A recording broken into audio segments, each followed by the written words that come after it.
Colorado Territory, 1879. A woman steps from a weather-beaten stagecoach into the harsh glare of the midday sun. Her gloved fingers clutch a worn letter bearing unfamiliar handwriting and a crude map. Her weary eyes scan the desolate collection of buildings, searching for the man whose promises had brought her 1,800 miles from Boston. But fate has other designs, and what awaits her will test not only her resolve, but reveal that true strength often emerges when all familiar comforts have vanished. This is a tale of resilience, unexpected connections, and finding home in the most unlikely circumstances. Before we jump back in, tell us where you're tuning in from, and if this story touches you, make sure you're subscribed, because tomorrow I've saved something extra special for you. The relentless July sun bore down on Silverton Pass as the twice-monthly stagecoach from Denver clattered to a stop outside what could generously be called a town square. Dust swirled around the coach wheels, momentarily obscuring the faded wooden sign proclaiming, "Welcome to Silverton Pass, population 178. Though anyone standing in the single dirt road that constituted Main Street could tell that number was wildly optimistic. Eleanor Shaw pressed a handkerchief to her lips, trying to filter the dust that seemed determined to coat her throat. 25 years old, with auburn hair neatly pinned beneath a modest traveling hat, and eyes the color of mountain sage, she straightened her spine despite the exhaustion of 12 days' grueling travel. The journey from Boston had been an education in discomfort, endless jolting over rutted roads, nights spent in way stations of dubious cleanliness, and the constant, gnawing anxiety about what awaited at her destination. "Silverton Pass," announced the driver, a man of few words named Cooper, who had maintained almost complete silence for the final day's journey. "End of the line for you, miss."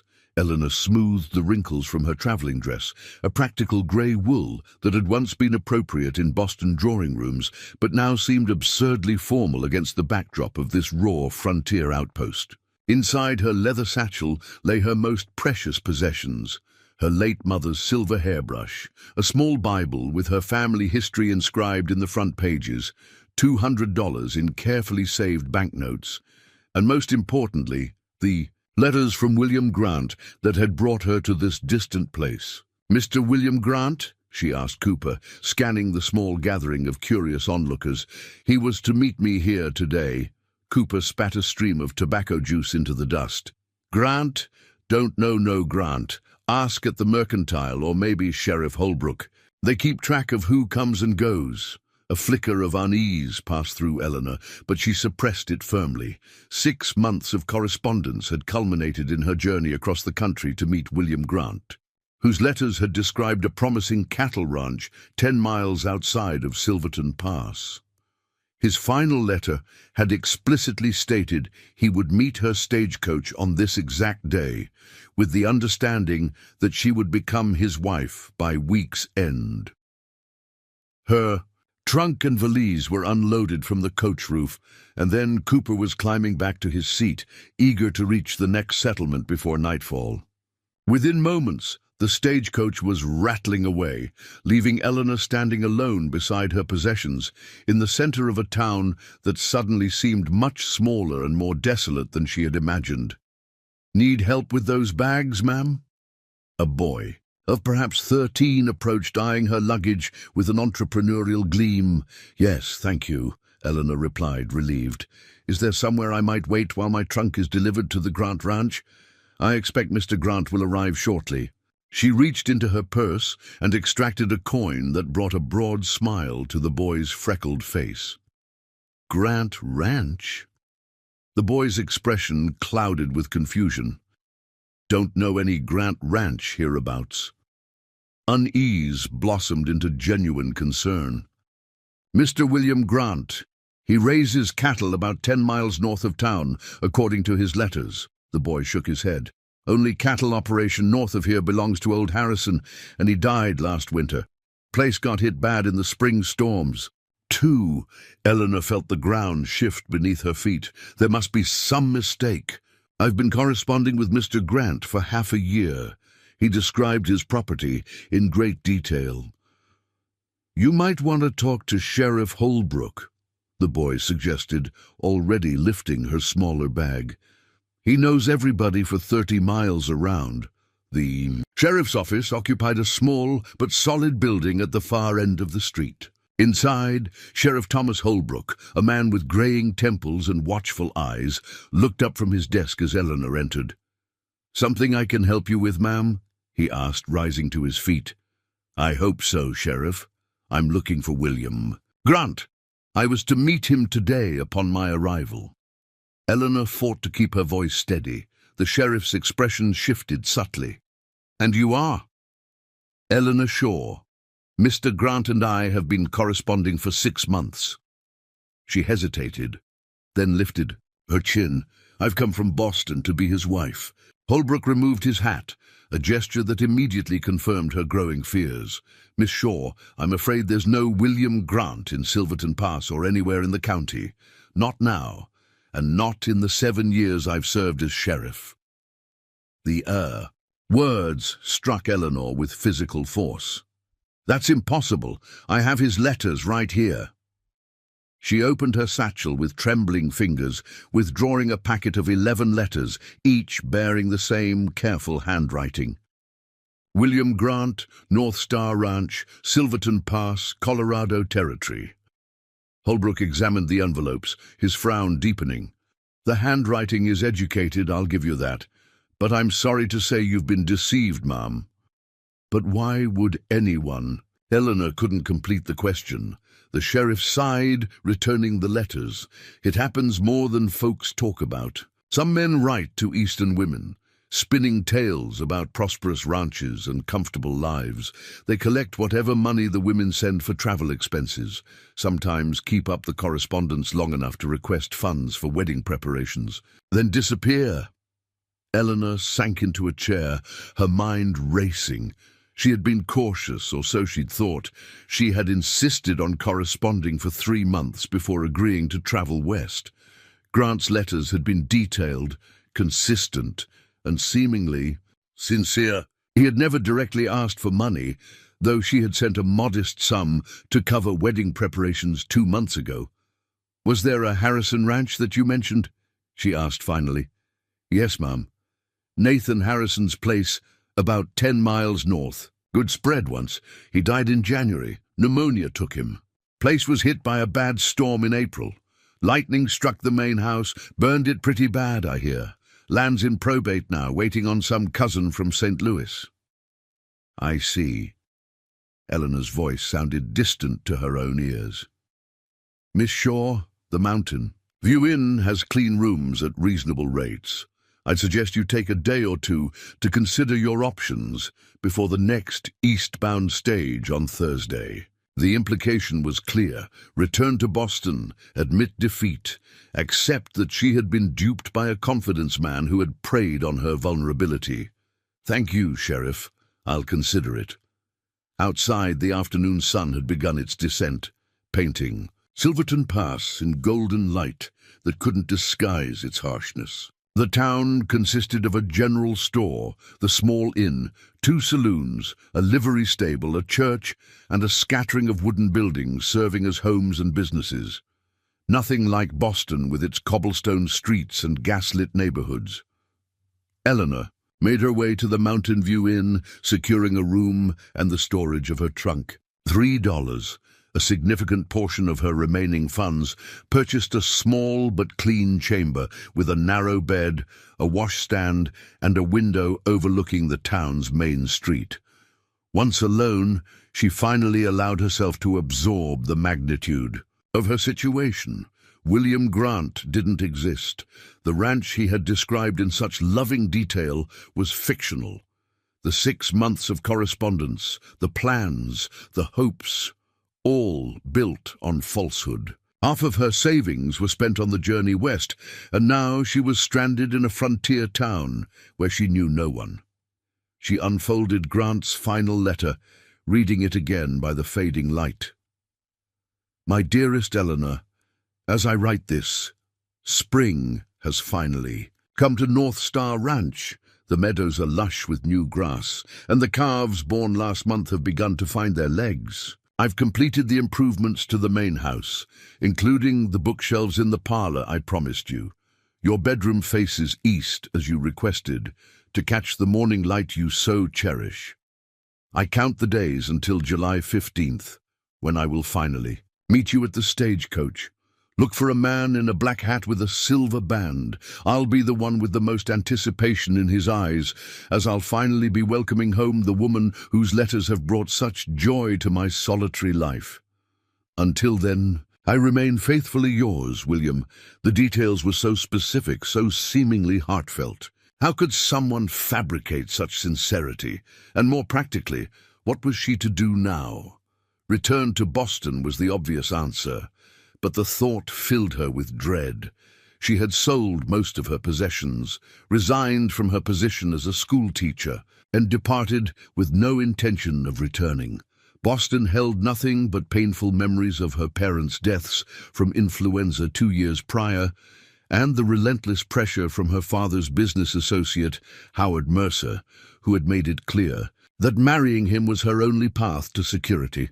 What Howard didn't know, what no one knew, was that Eleanor's father had secretly left her a small but significant inheritance before his death.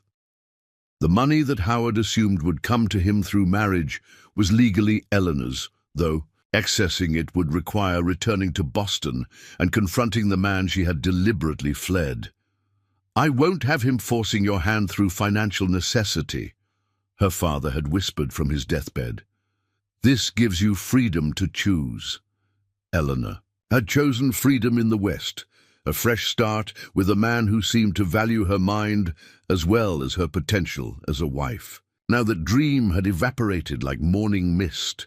A knock at her door interrupted her thoughts. It was the innkeeper's wife, a thin woman with kind eyes who introduced herself as Martha Collins.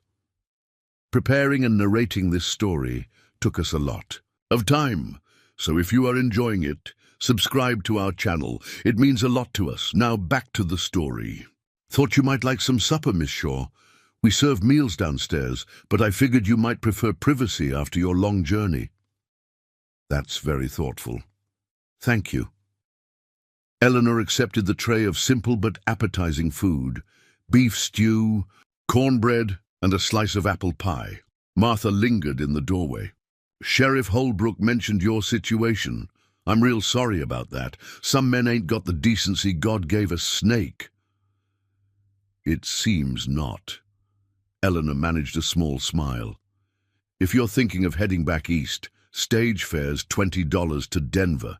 Then there's the train from there. $20, nearly half of what remained of her traveling funds. And if I weren't heading east?"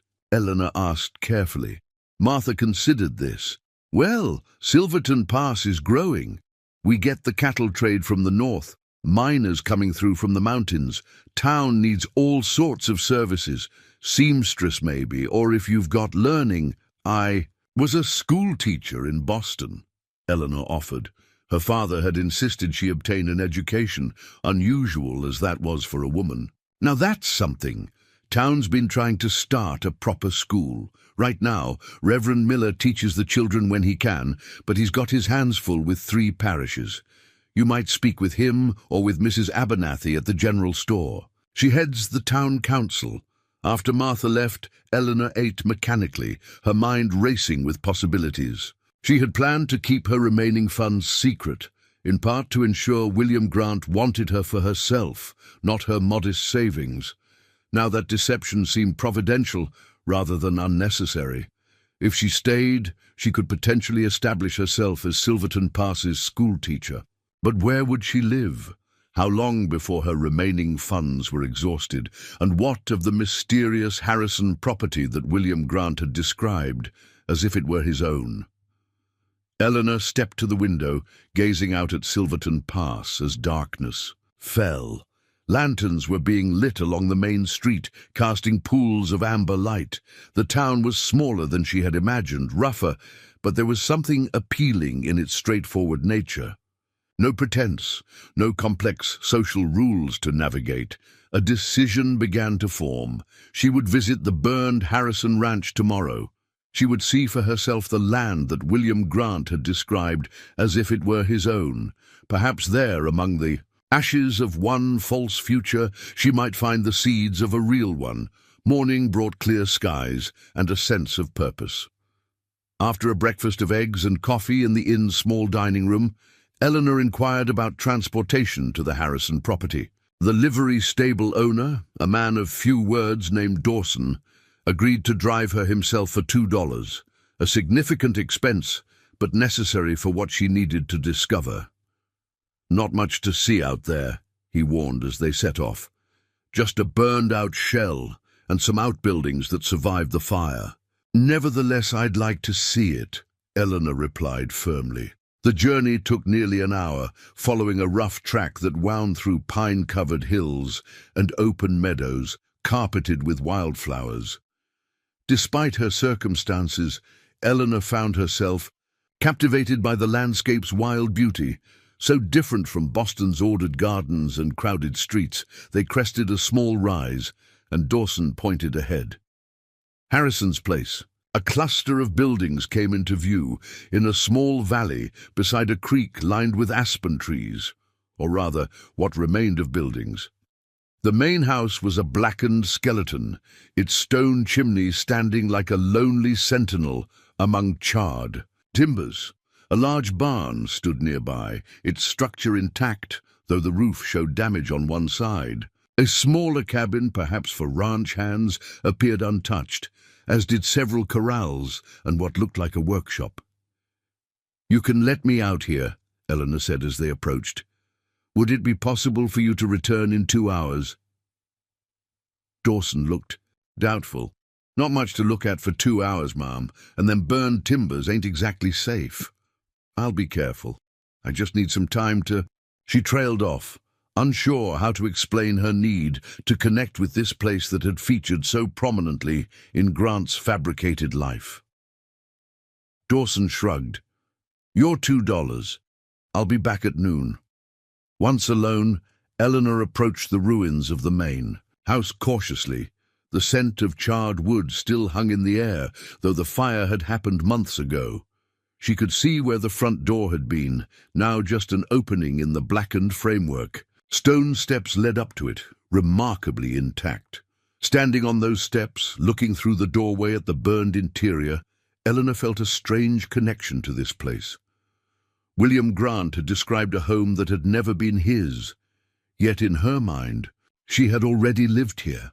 She had imagined arranging books on shelves in the parlor, had pictured herself waking to sunrise through eastern windows. Turning away from the ruin, she explored the remaining structures. The barn, despite its damaged roof, was solidly built with stalls for at least 20 horses and a hayloft above. The smaller cabin was simple but sound. A single room with a stone fireplace, plank floors, and 2 windows. It had obviously been uninhabited since Harrison's death. Dust covered every surface, and a family of mice had taken up residence in a corner. The workshop turned out to be a blacksmith's forge, equipped with an anvil, hammers, and other tools of the trade. Nathan Harrison had apparently done his own ironwork, a valuable skill in a place where the nearest town was 10 miles away. As Eleanor completed her circuit of the property, a sense of possibility began to grow. The land itself was beautiful. A creek provided water, meadows offered grazing, and the surrounding pine forest promised shelter from winter winds. Even the burned house, with its solid stone foundation and chimney, could potentially be rebuilt. Sitting on a fallen log near the creek, Eleanor made a decision that would alter the course of her life. She would not return to Boston. She would not admit defeat. Instead, she would find a way to claim this place for herself. The practical challenges were enormous. A woman alone in the Colorado Territory, attempting to establish a homestead. It was unconventional at best, dangerously foolhardy at worst, but the alternative, returning east to face Howard Mercer's smug satisfaction, was unthinkable. Eleanor was still sitting by the creek, mentally calculating costs and planning. Initial steps when she heard the sound of approaching hoofbeats. Expecting Dawson returning early, she was surprised to see a different rider coming down the track, a tall figure on a chestnut horse, moving with the easy grace of someone completely at home in the saddle. As the rider drew closer, Eleanor rose to her feet, suddenly aware of her vulnerability. She was alone, 10 miles from town, with a stranger approaching. Her hand moved to her satchel, where she carried a small Derringer pistol, a parting gift from her father, who had insisted. She learned to use it before his death. The rider stopped 30 feet away, dismounting in a fluid motion. It was a man, broad-shouldered and lean-hipped, with a weathered face partially hidden beneath the shadow of his hat brim.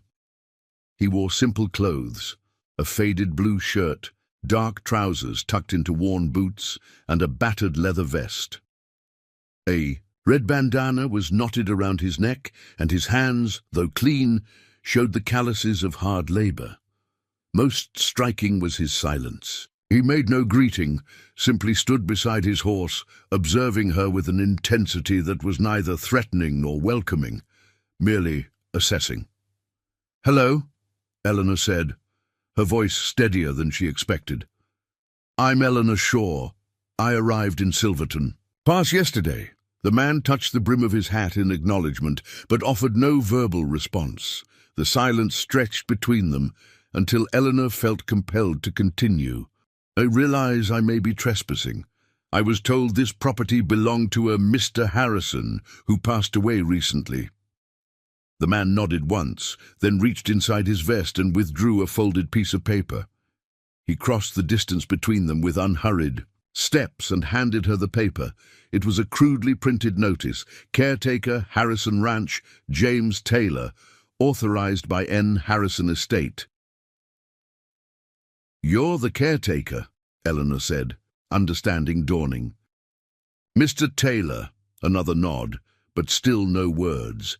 His eyes, a deep blue that reminded her of mountain lakes, studied her with open curiosity. "I came to see this property because—" She hesitated, then decided on honesty. "I was corresponding with someone who described this place as if it were his.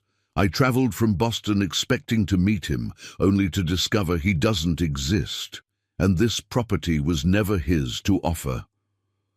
Something flickered in Taylor's expression. Recognition, perhaps, or understanding. He gestured toward the burned house, then back to her, his head tilted in question. "Yes, this is where I was supposed to live." Eleanor was surprised at how easily she understood his unspoken query. As his wife, Taylor's weathered face showed a momentary softening before he turned and gestured for her to follow him. He led her to the small cabin, unlocking the door and stepping back so she could enter first. Inside, though dusty, the cabin was more promising than it had appeared from outside.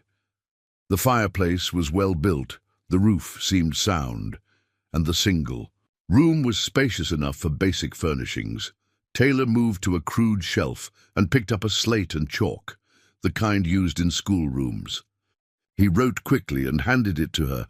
"Can speak, choose not to. War." Eleanor nodded, understanding immediately. She had taught veterans' children in Boston, had seen the effects of the war between the states on returning soldiers. Some wounds weren't visible. "Thank you for showing me the cabin," she said, handing back the slate. "It's much nicer than I expected." He wrote again, "Yours if wanted, $5 a month. Work needed." The unexpected offer caught Eleanor off guard. "You're offering to rent me the cabin? Is that within your authority as caretaker?" Taylor nodded, writing, "Harrison letter, maintain property, generate income until probate." "What happens when the cousin from St. Louis arrives to claim his inheritance?" Taylor's expression turned grim as he wrote, "Cousin gambling debts. Won't come. Sell sight unseen." This new information changed everything. If the heir had no interest in claiming the property personally, there might be an opportunity Eleanor hadn't considered. "Mr. Taylor, would it be possible for me to rent the cabin while I consider my options? I find myself in need of accommodations, and returning east isn't an option I wish to pursue." Taylor studied her for a long moment, then wrote, "Dangerous. Woman alone, 10 miles from town. I appreciate your concern, but I'm more capable than I appear." Eleanor met his gaze steadily. "I'm willing to pay a fair rent, and I could help maintain the property while I'm here." Taylor seemed to consider this, his expression unreadable. Finally, he wrote, "Cabin needs work. Roof leaks. Chimney smokes. I'm not afraid of work, Mr. Taylor." Something that might have been respect flickered in his eyes as he wrote, $5 monthly, includes well water, garden, tools in barn off limits without permission. Same for forge. That seems fair." It was more than fair, it was generous. "Check property. Every few days. Won't enter the cabin without invitation." Eleanor extended her hand. "We have an agreement, Mr. Taylor." After a moment's hesitation, he shook it, his large hand engulfing her smaller one. His palm was calloused, his grip firm, but careful. Taylor gestured toward his horse, then to her, raising an eyebrow in question. "Yes, I need transportation back to town to collect my belongings. The livery owner was going to return it for me, but if you're offering—" He nodded once, then led the way outside to his horse, a well-kept chestnut gelding with intelligent eyes. With surprising gentleness, he helped Eleanor mount, then swung up behind her, maintaining a respectful distance as they rode toward Silverton Pass. As they rode away from the Harrison property, Eleanor looked back at the burned house, silhouetted against the Colorado sky. William Grant's deception had led her to this moment, stranded in the wilderness, about to embark on a life so different from anything she had known that she could barely imagine its contours. Yet, as the property disappeared from view, Eleanor felt something unexpected. Not despair, not regret, but a curious sense of anticipation. The path ahead was uncertain, fraught with challenges she couldn't yet fully comprehend. But it was her path, chosen freely, leading away from Boston's constraints toward a future limited only by her own courage and determination. And though the silent man riding behind her remained a mystery, his unexpected offer of shelter had provided the first stepping stone on that path, a foundation, however tenuous, upon which she might build something new from the ashes of deception. 3 days after moving into the cabin at the former Harrison Ranch, Eleanor Shaw awoke to water dripping steadily onto her forehead. The roof leaks Taylor had mentioned made themselves known during the night's sudden rainstorm, and now her bedding was soaked through. "Wonderful," she muttered, climbing from the narrow cot and positioning her wash basin to catch the worst of the drips. The cabin, which had seemed full of potential by daylight, revealed its true character in the rain. Drafty, damp, and decidedly unwelcoming. The fireplace had indeed smoked terribly when she'd attempted to cook the previous evening, forcing her to make do with cold biscuits and jerky purchased from Mrs. Abernathy's general store. Eleanor changed into her work dress, one of only 3 dresses she'd brought west, and laced up her sturdy boots. The rain had slowed to a drizzle as she stepped outside to assess the damage. The cabin roof's cedar shingles had rotted in several places, creating the leaks that had disturbed her sleep.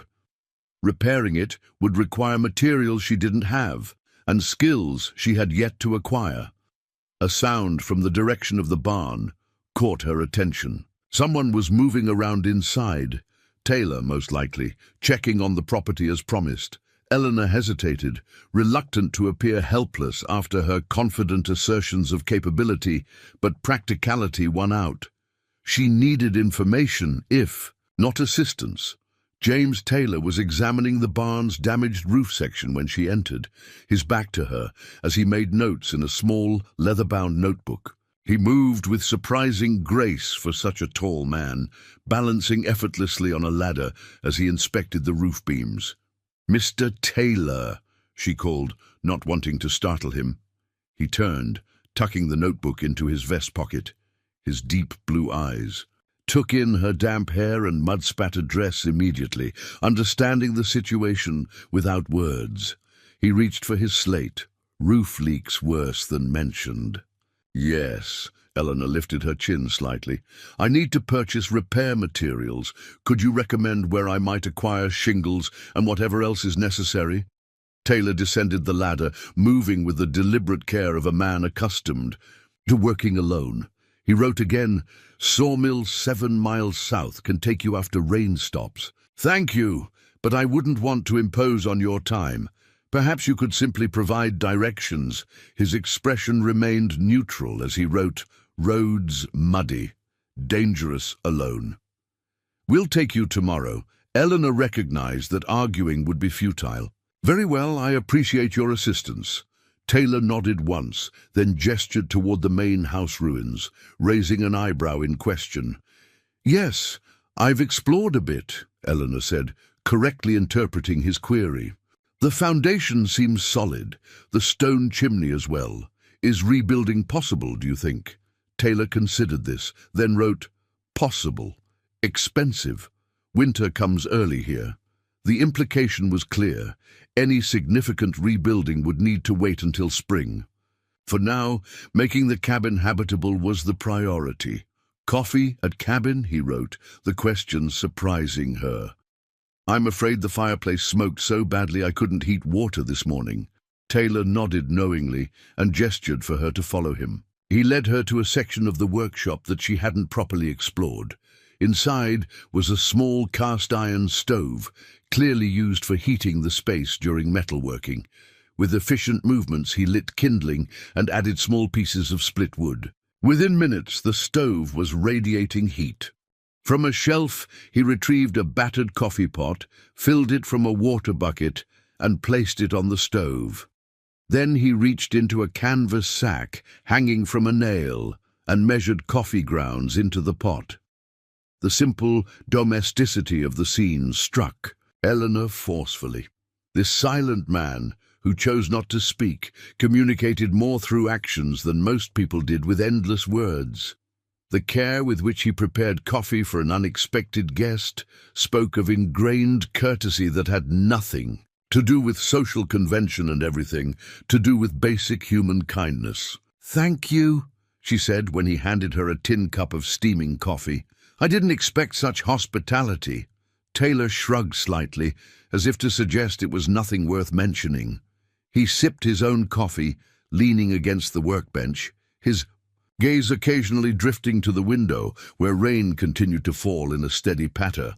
Have you been a caretaker here for a long? Eleanor asked, seeking to understand more about the man who would be her closest neighbor. He set down his cup to write, Since Harrison died. January. Was foreman before. And you worked the forge as well? Taylor nodded, gesturing toward various tools hanging on the walls, clearly custom-made pieces, crafted with skill and purpose. They're beautiful, Eleanor said, genuinely impressed by the craftsmanship. Did you learn blacksmithing before or after the war? A shadow crossed his face at the mention of the war, but he answered, apprenticed at 16. Army needed smiths. The brief exchange told her much. He'd been young when the war began, had served as a blacksmith rather than a combat soldier, yet something during that service had led to his silence. Eleanor didn't press further, respecting boundaries that were clearly important to him. I should let you return to your work, she said, finishing her coffee. Thank you again for your kindness. Taylor wrote, meet tomorrow, 8 o'clock, for shingles. Eleanor nodded and stepped out into the drizzle, making her way back to the cabin. Inside, despite the leaks and dampness, she felt a strange sense of accomplishment. She'd traveled west, discovered deception, and instead of fleeing back to the safety of Boston, had chosen a path that would test every aspect of her character and capability. The remainder of the day was spent organizing her meager possessions and making the cabin as habitable as possible. She swept years of dust from the floor, cleared cobwebs from corners, and scrubbed the single window until it admitted considerably more light. With a determined effort, she managed to move the cot away from the worst of the roof leaks. As darkness fell, she lit the single lamp she'd purchased in town and opened her journal, recording the day's events and her reflections. The act of writing clarified her thoughts and strengthened her resolve. She would learn what she needed to know, acquire the necessary skills, and create a life here. Not the life William Grant had falsely promised, but something genuinely her own. Morning brought clearing skies, and James Taylor arriving precisely at 8 o'clock, driving a wagon pulled by two sturdy workhorses. He helped Eleanor up to the seat with a courteous gesture, then set the horses in motion toward the sawmill. The journey gave Eleanor her first real view of the surrounding countryside. The Harrison property sat in a sheltered valley, surrounded by rolling hills, that gave way to distant mountains still capped with snow despite the summer heat. Meadows, bursting with wildflowers, alternated with stands of pine and aspen, creating a landscape of startling beauty. "It's magnificent," she said, the words escaping unbidden. Taylor nodded, his expression softening slightly as he surveyed the land he clearly knew intimately. He stopped the wagon briefly at a high point on the road, allowing her to take in the panoramic view. From this vantage, she could see not only the Harrison property with its burned main house and cluster of outbuildings, but also several distant homesteads and ranches scattered across the valley. Columns of smoke rose from chimneys, the only sign of human habitation in an otherwise wild landscape. The sawmill occupied a clearing beside a swift-flowing stream that provided power for its operations. The owner, a barrel-chested man named Whitaker, greeted Taylor with a hearty handshake and a stream of one-sided conversation, apparently accustomed to the younger man's silence. "Taylor, good to see you. Need timbers for the Harrison place, I expect? Terrible about that fire. Nathan was a good man." He turned curious eyes to Eleanor. "And who might this be?" "Eleanor Shaw," she introduced herself. "I'm renting the cabin at the Harrison property." Whitaker's bushy eyebrows rose in surprise. "Are you indeed all by yourself?" "For the time being," Eleanor replied, with a polite but firm smile that discouraged further questions. Taylor handed Whitaker a list of materials, and the mill owner nodded as he read through it. "Roof repairs, I see. Smart to get that done before. Fall. Got most of this on hand. Cedar shingles just came in last week. Good timing for you. Let me get the boys to load your wagon." As Whitaker shouted orders to his workers, he continued speaking to Eleanor. "Not many women would take on a remote cabin alone, Miss Shaw. You must be made of stern stuff." "Necessity often reveals capabilities we didn't know we possessed," Eleanor replied. Whitaker chuckled. "Well said. You're in good hands with Taylor. Here, best ranch foreman in the territory, and a fair smith to boot. Nathan Harrison thought the world of him." This unsolicited endorsement confirmed Eleanor's growing impression of her silent neighbor. The respect Whitaker showed suggested Taylor was well regarded throughout the area, despite, or perhaps because of, his quiet nature. The wagon loaded with shingles, timbers, nails, and other supplies, they began the return journey to the Harrison property. Eleanor found herself studying Taylor's profile as he handled the team with unconscious skill. His face, weathered by sun and wind, revealed little of his thoughts, yet there was a calmness to his presence that she found oddly reassuring. The cost of the materials had been significant, nearly $15 from her dwindling funds. But the investment was necessary if she intended to remain through the coming winter, a prospect that grew more determined with each passing day. Back at the ranch, Taylor didn't simply deliver the materials and leave, as Eleanor half expected. Instead, he unloaded everything neatly beside the cabin, then went to the barn and returned with tools, a hammer, saw, measuring stick, and other implements she didn't recognize. He wrote on his slate, "Show you how," You learn quick. The offer surprised her. You'd teach me to repair the roof? Need 2 people, can't do alone.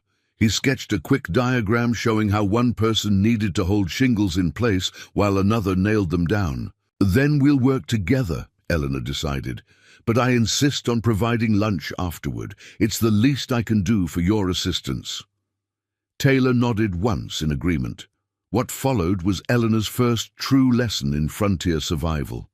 Taylor proved to be a patient teacher, demonstrating each step of the roof repair process, then watching carefully as she attempted to duplicate his actions. He corrected her technique with gentle gestures rather than written criticism, guiding her hands to show the proper angle for nailing shingles or the correct way to measure overlap.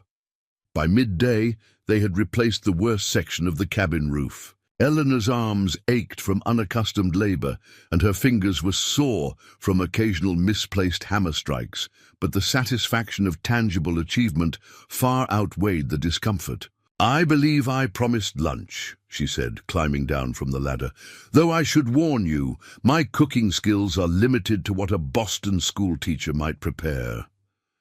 Taylor's expression showed a hint of amusement as he wrote, hungry enough not to mind. From her supplies, Eleanor assembled a simple meal of bread, dried beef and apples, humble fare, but the best she could manage without proper cooking facilities. They sat on the cabin's small porch, eating in companionable silence as the afternoon sun warmed the valley. Were you born in Colorado territory? Eleanor asked eventually, curious about the man who had so unexpectedly become part of her new life. Taylor shook his head, writing, Pennsylvania. Came west after war, 1866. What brought you here specifically? Space. Silence. Mountains don't ask questions. The blunt honesty of his response touched her. How many returning soldiers had sought similar solace in the Western Territories, fleeing the crowded East with its painful reminders and expectations? And you found what you were looking for? She asked softly. Taylor gazed toward the distant mountains, considering. Finally, he wrote, mostly found purpose, respect, peace sometimes. It was perhaps the most personal revelation he had offered, and Eleanor valued it accordingly. Thank you for sharing that with me. He nodded, then stood and gathered the tools, clearly indicating the break was over. The remainder of the afternoon was spent completing the roof repairs. By sunset, the cabin was weather-tight, a significant improvement that would make habitation much more comfortable. As Taylor prepared to leave, Eleanor impulsively asked, could you recommend books about this region? About ranching, gardening, basic construction, anything that might help me learn what I need to know.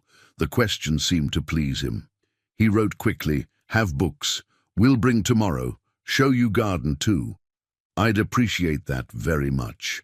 After he'd gone, Eleanor stood outside the cabin, watching darkness gather over the valley. The day's labor had exhausted her physically, but mentally she felt more alert and engaged than she had in months. Each skill acquired, each task completed successfully, built her confidence and strengthened her commitment to making this unlikely place her home. Inside the now weather-tight cabin, she lit her lamp and began a list of priorities. Clean the chimney. To eliminate the smoking problem, whitewash the interior walls, construct some basic furniture beyond the cot and single chair, plant a kitchen garden before it was too late in the season, learn to use the well properly, find a way to generate income.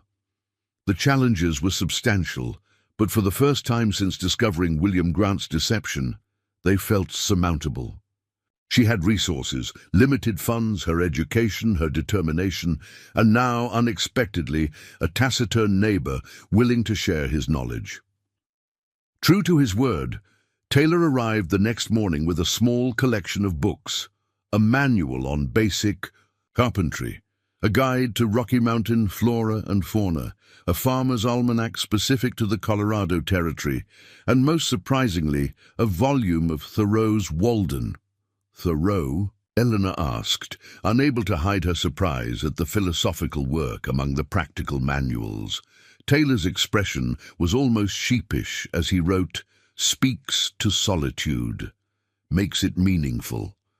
The simple explanation revealed more about him than any conventional biography might have done. This man who chose silence found meaning in Thoreau's deliberate solitude, his rejection of society's empty conversations in favor of deeper connection with the essential aspects of life. "Thank you," Eleanor said, genuinely moved by the thoughtfulness of his selections. "I'll care for them well." He nodded, then gestured toward the overgrown area behind the cabin that had once been a kitchen garden. Eleanor followed him, notebook in hand, ready to learn yet another crucial skill for frontier survival. The garden, though neglected for months, showed signs of resilient life beneath the weeds. Taylor knelt and carefully uncovered wild onions, a struggling patch of carrots and hardy herbs that had survived without human attention. With his slate, he identified each plant, explaining through simple drawings and words which could be harvested now and which needed more time. From his pocket, he produced several paper packets. Seeds, he explained through writing. Not too late to plant quick-growing vegetables that would mature before the first frost, which typically came in early October. Eleanor worked beside him, clearing weeds, turning soil, and planting seeds according to his instructions. The labor was hard, under the summer sun, but deeply satisfying. By midday, they had reclaimed half the garden, a tangible achievement that represented far more than just potential food production. It was another step toward true independence. As days stretched into weeks, Eleanor established a rhythm to her new life. Mornings were devoted to physical labor, continuing improvements to the cabin, tending the garden, learning basic ranch skills under Taylor's patient guidance. Afternoons often found her in the town of Silverton Pass, where she had secured a position teaching children in the church 3 days a week. The income was modest, just $8 monthly, but combined with her dwindling savings, it would sustain her through the coming winter. More importantly, it connected her to the community, transforming her from mysterious outsider to a recognized, if unconventional, member of Silverton Pass society. The townsfolk's reactions to her situation varied widely. Some, like Reverend Miller and Mrs. Abernathy, offered genuine welcome and practical assistance. Others viewed her with suspicion. A single woman living alone 10 miles from town defied social norms in ways that made many uncomfortable. Most problematic were the occasional suitors, unmarried men drawn by the novelty of an educated Eastern woman in their midst. Eleanor deflected their attention politely but firmly, making it clear that her solitary status was by choice rather than necessity. Through it all, James Taylor remained a steady presence, never intrusive, yet consistently supportive.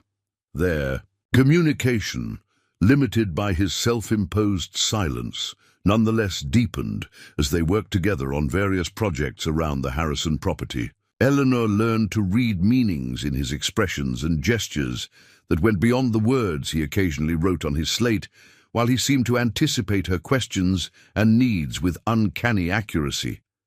It was Taylor who warned her of winter's approach one crisp September morning, writing, "Need more preparations." First snow 6 weeks away, the warning prompted a flurry of activity, gathering and chopping firewood, reinforcing the cabin's door and window, harvesting and preserving the garden's modest yield, acquiring warmer clothing and additional supplies from Mrs. Abernathy's store. With each task completed, Eleanor's confidence grew. The frightened woman who had stepped off the stagecoach 2 months earlier, betrayed and alone, was transforming into someone stronger and more self-reliant. The cabin, once a desperate temporary shelter, had become genuinely hers through the work of her own hands. One evening, as she sat on the porch watching sunset paint the valley in amber and gold, Eleanor realized with sudden clarity that the deception that had brought her west, painful as it had been, had ultimately given her a precious gift. Freedom not just from Howard Mercer's unwelcome attentions, but from the constrained expectations of her former life. Here, success or failure rested entirely on her own efforts. The challenges were greater, the comforts fewer, but the sense of genuine accomplishment at the end of each day far surpassed anything she had known in Boston. As if summoned by her thoughts, she saw Taylor approaching on horseback, returning from some errand in town. His tall figure, silhouetted against the sunset, embodied the frontier spirit that she was gradually adopting as her own. Self-sufficient, resilient, unbound by society's arbitrary limitations. He dismounted near her porch, removing his hat briefly in greeting. His expression, usually guarded, held something that might have been approval as he surveyed the neatly stacked firewood and the smoke rising properly from the now clean chimney. Eleanor smiled in welcome, recognizing with sudden clarity that this silent man had become more than just a neighbor or teacher of necessary skills. He had become a friend, perhaps the first true friend she had found in this new life she was building from the ashes of deception. October arrived with a dramatic transformation of the valley. Aspen trees that had been deep green just days before now blazed in brilliant gold against the dark pines. Mornings brought frost that melted by midday, and evenings carried a sharp chill that hinted at the winter to come. Eleanor stood at her garden, harvesting the last of the vegetables, stunted carrots, small potatoes, and hardy greens that had survived the early frosts. Not a bountiful crop by any measure, but each plant represented a victory of perseverance over circumstance. The sound of approaching hoofbeats made her look up. James Taylor rode toward the cabin, leading a second horse, a dappled grey mare, with a white blaze on her forehead. He dismounted with his usual fluid grace and approached, the mare following docilely behind. "Good morning, Mr. Taylor," Eleanor greeted him, wiping soil from her hands. Over the weeks, she had maintained the formality of address, though their working relationship had developed a comfortable familiarity. Taylor nodded in greeting, then gestured to the mare with a questioning look. "She's lovely," Eleanor said. "Is she from the Harrison herd?" He shook his head and reached for his slate. "For you, winter coming. Can't walk to town in snow." Eleanor stared in astonishment, first at the words, then at the mare, then at Taylor's impassive face. "You're giving me a horse?" he clarified quickly. "Harrison horse, part of property, teaching you to ride properly, I see." The distinction was important, not a personal gift, but a practical necessity he was addressing as property caretaker. Still, the thoughtfulness of the gesture touched her deeply. "Thank you. I've ridden before, but only in city parks on very gentle mounts." Taylor's slight smile suggested he'd guessed as much. He wrote, "Daisy is gentle, patient with beginners." "Daisy," Eleanor repeated, approaching the mare carefully. The horse lowered her head, allowing Eleanor to stroke her velvety nose. "She's beautiful. Start lessons today?" Taylor wrote. "Yes, I'd like that very much." What followed was an education unlike any Eleanor had received in Boston. Taylor proved a demanding but patient teacher, insisting on proper form and technique. From the beginning, he showed her how to saddle and bridle the horse correctly, how to mount without pulling on the reins, how to signal direction with subtle shifts of weight rather than just the reins. For the first lesson, he led Daisy around the cleared area near the barn, gradually lengthening the lead rope until Eleanor was essentially guiding the horse herself. By the end of 2 hours, she had progressed to riding independently in a small circle, her posture gradually relaxing from rigid nervousness to cautious confidence. "This is nothing like riding in the Boston Public Garden," she admitted as they finished the lesson. There, the horses barely needed guidance. They simply followed the established paths. Taylor nodded, writing, "Here, your life depends on your horse. Must understand each other." The blunt assessment was characteristic of him, no attempt to soften reality with pleasant fictions. In this harsh and beautiful country, a horse wasn't a luxury or a convenience, but often the difference between life and death. "When do you think I'll be ready to ride to town alone?" Eleanor asked. "Few more lessons, practice daily, ready by first snow." "I'll work hard," she promised. "I don't want to be completely isolated when winter comes." Taylor regarded her thoughtfully, then wrote something that surprised her. "Not alone.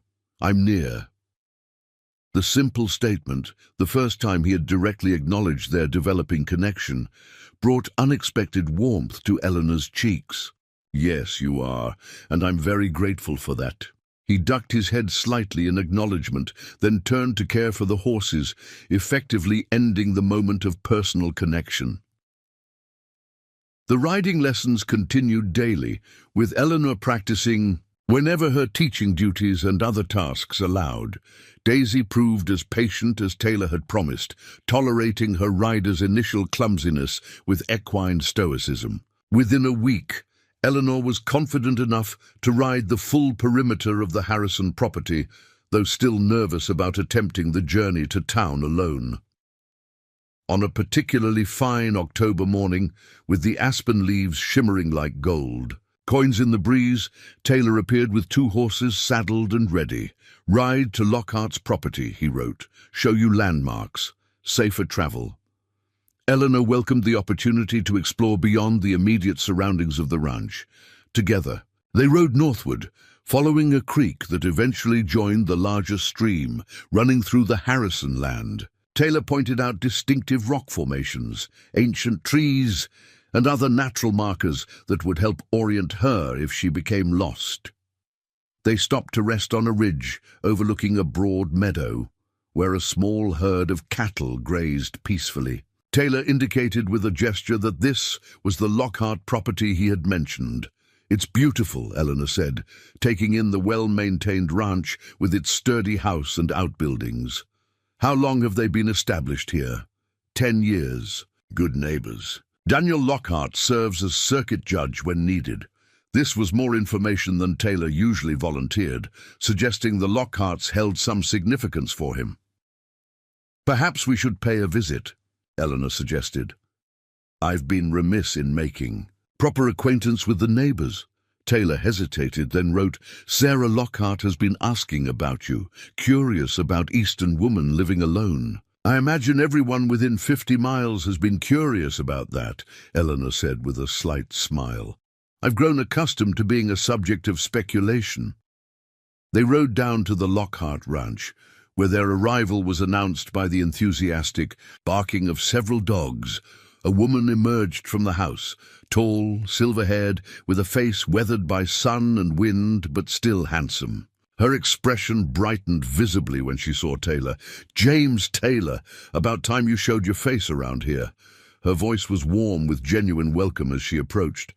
Then her gaze shifted to Eleanor, curiosity evident. "And you must be Miss Shaw. We've heard so much about you." "All good things, I hope," Eleanor replied, dismounting carefully as Taylor had taught her. "Interesting things, certainly." Sarah Lockhart's direct gaze was assessing, but not unkind. "It's not every day.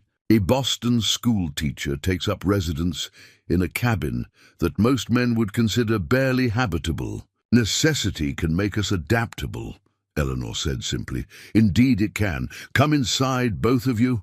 I've just taken an apple pie from the oven, and I'll put coffee on." Taylor hesitated, but at Sarah's insistent gesture, he followed them into the house. The interior was surprisingly refined for a frontier home. Polished furniture, woven rugs covering the plank floors, bookshelves filled with leather-bound volumes. Eleanor realized with a start that this was how the Harrison house might have looked before the fire. Comfortable, civilized, a true home rather than mere shelter. As Sarah busied herself with coffee, Eleanor noticed Taylor glancing repeatedly toward a doorway that presumably led to another room. His normally impassive face showed tension around the eyes. "Daniel's down at the creek with the men, moving the herd to winter pasture," Sarah said, correctly interpreting his concern. "He'll be sorry to have missed you." The slight easing of Taylor's shoulders confirmed Eleanor's growing suspicion that he avoided most social interactions when possible. Over coffee and delicious apple pie, a luxury Eleanor hadn't tasted since leaving Boston, Sarah proved to be a thoughtful hostess and a valuable source of information. Without obvious prying, she shared insights about the area, its seasonal challenges, and its inhabitants that would have taken Eleanor months to discover independently. "Winter comes hard up here," Sarah said, pouring more coffee. "Not just the snow and cold, but the isolation. Most neighbors hunker down from November through March, only venturing out when absolutely necessary. I've been preparing as best I can," Eleanor said. "Mr. Taylor has been generous with advice and practical assistance." Sarah's gaze moved between them, something knowing in her expression. "James has always been one to show his character through actions rather than words, even before the war took his voice." Eleanor's surprise must have shown on her face, for Sarah continued, "He hasn't told you?" "No, I suppose he wouldn't." Taylor, who had been listening silently as always, reached for his slate and wrote with unusually forceful strokes, "My choice. Not war."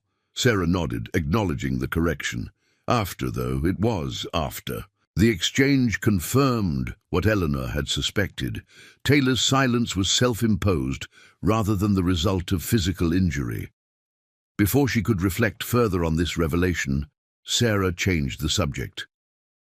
"You've been teaching at the church. In Silverton Pass, I understand. How are you finding our frontier children?" "Eager to learn, though their education has been inconsistent," Eleanor replied. "Reverend Miller has done his best, but the older children especially need more structured instruction." "That town has needed a proper school for years," Sarah said. "Perhaps you're the catalyst that will finally make it happen." The visit lasted another hour, with Sarah doing most of the talking while Taylor occasionally contributed written comments when directly addressed. As they prepared to leave, Sarah pressed a cloth-wrapped package into Eleanor's hands. "Dried apples and some preserved peaches," she explained. "A little sweetness makes the winter more bearable." "You're very kind," Eleanor said, genuinely touched by the neighborly gesture. "Not kindness, practical frontier wisdom. We survive by helping each other." Sarah's gaze was direct. "Remember that when the snow lies deep, Miss Shaw. Pride has no place in a Colorado winter." The ride back to the Harrison property was quieter, both Eleanor and Taylor absorbed in their own thoughts. The visit had provided Eleanor with a new perspective, a glimpse of what established ranch life could be, beyond mere survival. The Lockharts had created genuine civilization in this remote place, proving it was possible to have both independence and comfort, wilderness and refinement. As they approached the cabin, Eleanor finally broke the silence. "Mrs. Lockhart said something about your voice being your choice. I hope you don't think I've been prying?" Taylor shook his head, dismissing her concern. After a moment's hesitation, he stopped his horse and reached for his slate. "Lost men under my command, screaming orders no one heard. When war ended found. No words worth saying." The stark explanation, more personal than anything he had previously shared, revealed volumes about the man riding beside her. Not physical injury, but profound psychological trauma had led to his silence.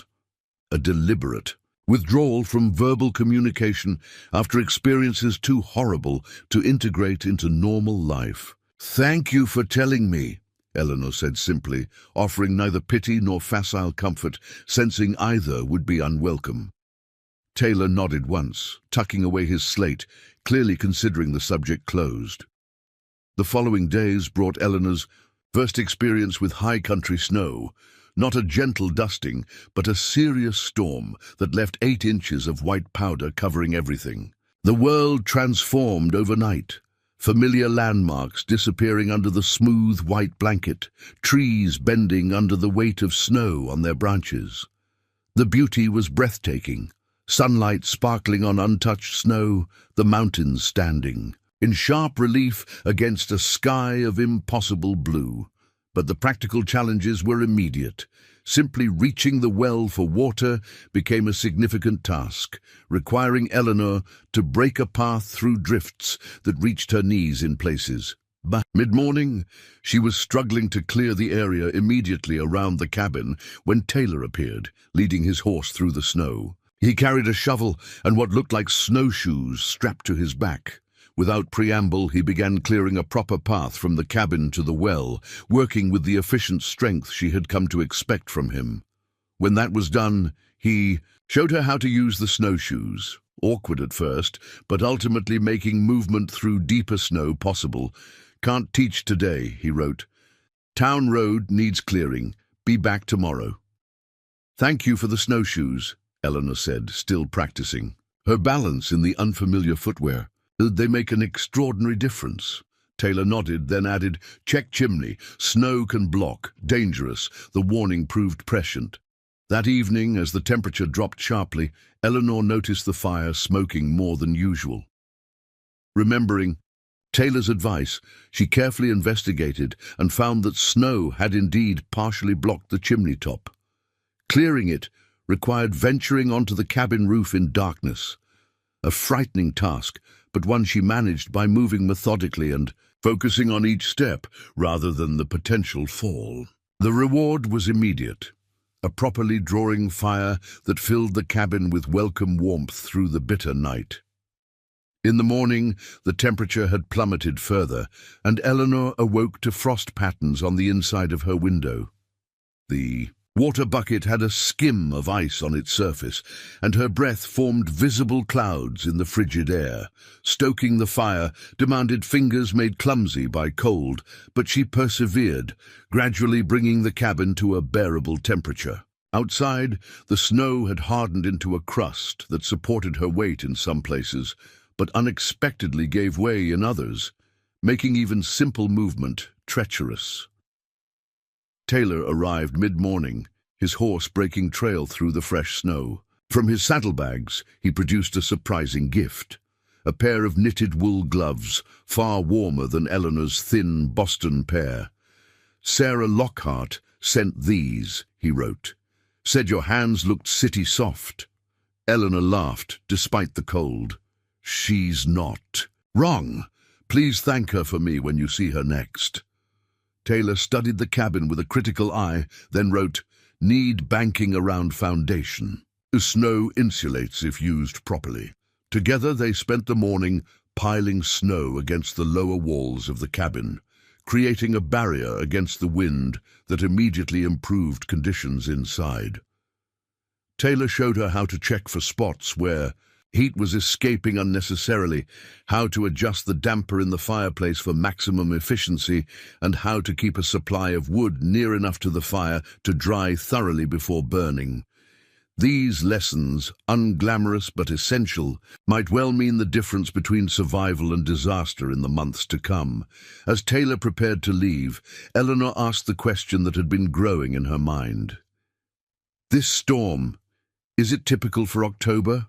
Or is winter arriving early?" "Early," he confirmed. "Bad sign. Could be hard winter ahead." "I'm glad I have a good teacher," she said, the admission coming easily now that she had abandoned any pretense of complete self-sufficiency. Taylor's expression softened momentarily. He wrote, "You learn well, adapt quickly, will survive. Coming." From him, it was high praise indeed. The snow lingered for days, melting only partially before another storm arrived, colder and more severe than the first. Eleanor's riding lessons had to be abandoned temporarily, but Taylor continued to visit almost daily, sometimes bringing supplies from town, other times simply checking that she was managing the challenges of her first frontier winter. Their communication, limited by his chosen silence, nonetheless deepened with each interaction. Eleanor found herself noticing the subtle variations in his expressions, the way his eyes conveyed what his voice did not. For his part, Taylor seemed increasingly attuned to her needs, often anticipating difficulties before she had fully recognized them herself. One evening, as an early November blizzard howled outside, Eleanor sat before her fire reading Thoreau by lamplight. The contrast between her current circumstances and her Boston life struck her forcefully. There, she had been surrounded by people yet fundamentally alone, her true self buried beneath layers of social expectation. Here, despite the physical isolation, she was becoming truly known, at least to one person, in ways that mattered. When Taylor next visited, bringing mail that had been delayed by the storms, Eleanor was struck by a new awareness. This man, who had initially been simply a mysterious caretaker, then a teacher of necessary skills, had gradually become something she hadn't expected to find in this remote place. A friend whose presence she valued beyond practical considerations. The realization was both comforting and unsettling. Comforting because it anchored her more firmly to this new life she was building. Unsettling because it introduced an emotional complexity she hadn't anticipated when fleeing Boston's social constraints. As they worked together, replacing a hinge on the barn door that had broken in the high winds, Eleanor found herself studying Taylor's profile, wondering about the experiences that had shaped him into the solitary, capable man who now occupied such an important place in her life. He must have sensed her attention, for he turned, one eyebrow raised in silent question. "I was just thinking," Eleanor said, slightly embarrassed at being caught staring, "how strange it is that deception brought me here, yet has ultimately led to something genuine."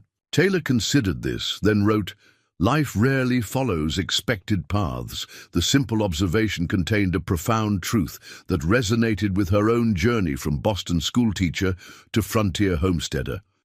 "No," she agreed softly. "The most meaningful paths are often those we never planned to walk." The first week of December brought a cold snap, unlike anything Eleanor had experienced in Boston. For 3 days, the temperature never rose above freezing, even at midday. Water froze solid in the bucket indoors, despite the constant fire, and frost patterns grew so thick on the windows that they blocked much of the light. On the 4th morning, Eleanor awoke to an ominous silence. The wind that had howled continuously for days had stopped, leaving an eerie quiet broken only by occasional creaking as the cabin's timbers contracted in the brutal cold. She kindled the fire with fingers numbed despite her gloves, mentally calculating her remaining firewood supply. At the current rate of consumption, she would exhaust her carefully stacked woodpile by late January, far too early with winter's grip unlikely to loosen before April. The prospect of running out of firewood in this harsh environment was not merely uncomfortable, but potentially fatal. Eleanor pulled on her warmest clothes, wrapped Sarah Lockhart's knitted scarf around her neck, and ventured outside. The scene that greeted her was both breathtaking and forbidding. Snow had drifted against the north side of the cabin nearly to the roof edge. Trees stood encased in ice that sparkled blindingly in the morning sun. The world had been transformed into a crystalline sculpture of extraordinary beauty and deadly intent. Eleanor was struggling to break a path to the woodshed when she spotted a figure on horseback approaching through the snow. Even at a distance, she recognized Taylor's distinctive posture in the saddle. Relief washed through her, not just at the prospect of assistance with the immediate task, but at the reassurance of human connection in this isolated wilderness. As he drew closer, she saw he was leading a second horse, pulling an improvised sled loaded with firewood. He dismounted with his usual economy of movement, though she noticed a slight stiffness, suggesting the cold affected him too, despite his frontier-hardened constitution. "I'm very glad to see you," Eleanor admitted without preamble. "I was just I'm calculating how quickly I'll run through my woodpile in this weather. Taylor nodded, reaching for his slate. Thought so. Brought extra from Harrison Timber Stand. Thank you. You've saved me from a rather desperate situation. Eleanor hesitated, then added what would have been unthinkable months earlier. I'm learning that complete self-sufficiency is perhaps an unrealistic goal out here. Something like approval flickered in Taylor's eyes as he wrote, "Cooperation keeps people alive. Independence means knowing when to seek help." The distinction struck Eleanor as profound, a more nuanced understanding of frontier life than the simple self-reliance she had initially imagined. True strength came not from rejecting assistance, but from building networks of mutual support that benefited everyone. Together, they unloaded the firewood, stacking it efficiently in her woodshed. The work was grueling in the bitter cold, but the physical activity generated welcome warmth. When they finished, Eleanor insisted Taylor come inside to warm himself before the return journey. The contrast between the frigid outdoors and the cabin's relative warmth was stark. Taylor stood before the fire, his normally weathered face reddened by cold and exertion. Eleanor busied herself preparing coffee, grateful for the domestic routine that gave her something to do besides watch her visitor.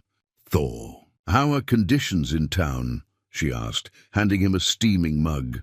"Roads are barely passable. Stage hasn't run in 8 days. Telegraph down." This news was concerning.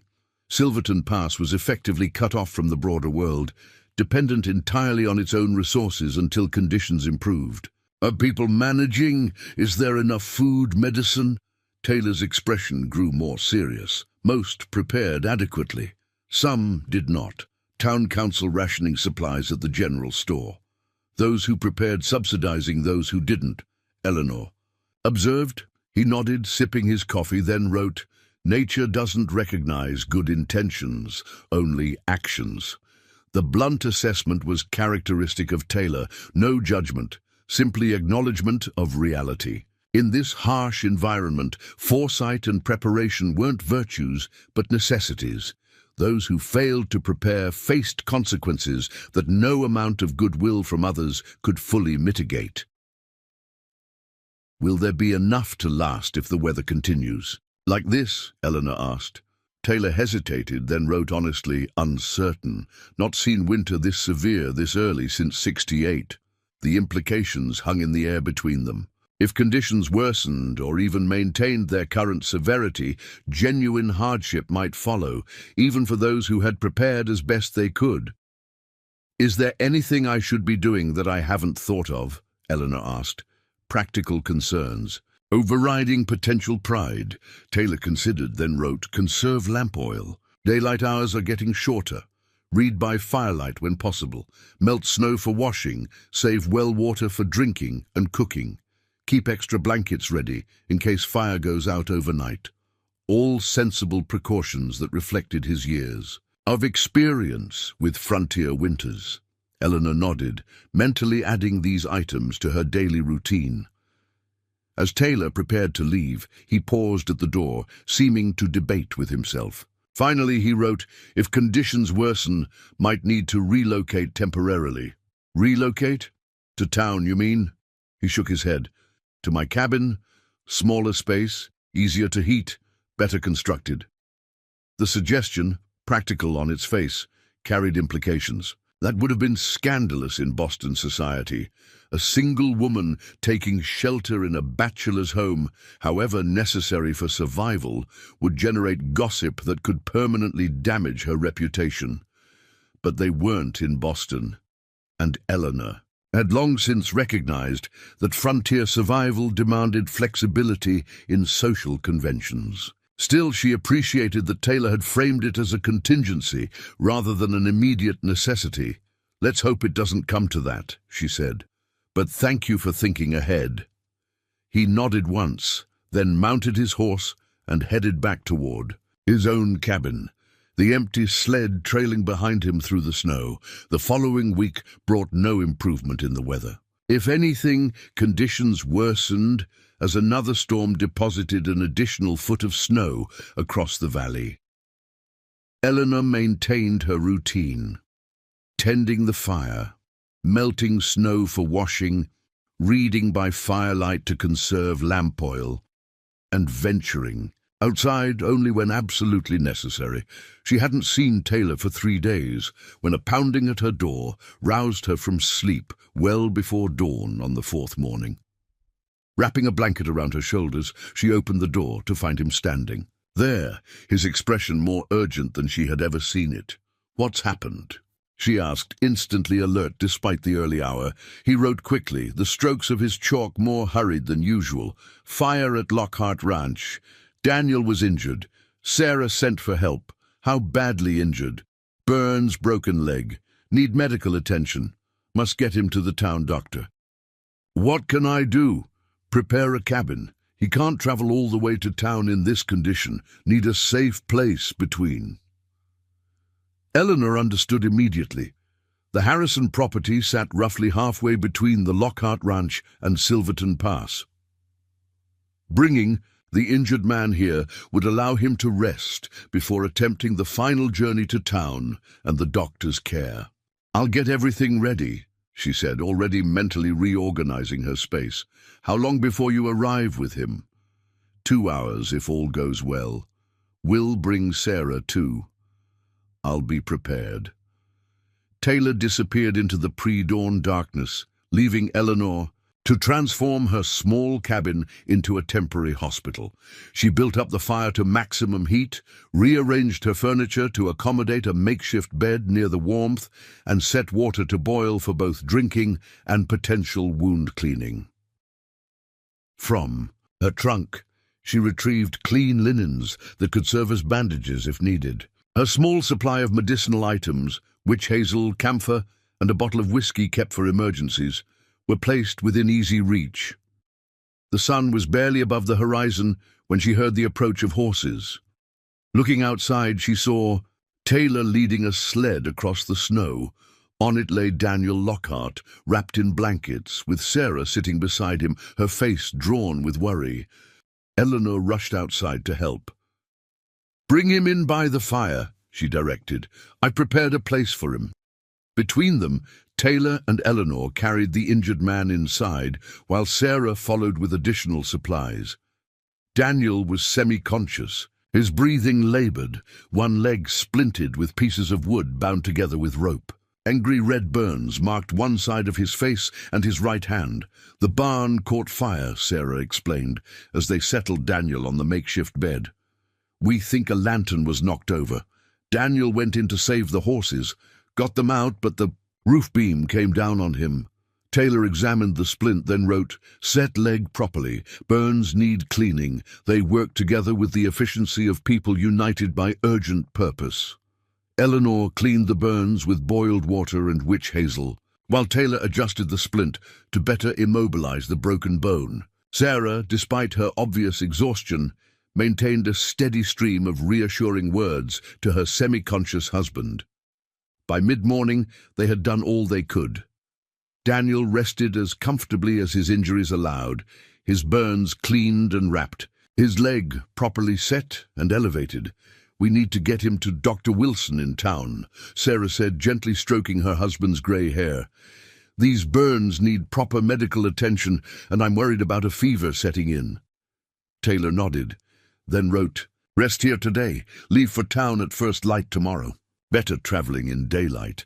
The logic was undeniable, though Eleanor could see Sarah's reluctance to delay treatment. "We'll watch him carefully," she assured the older woman. "Any sign of fever or worsening condition, and we'll set out immediately, regardless of the hour." Sarah nodded gratefully, the strain of the night's events evident in the lines of her face.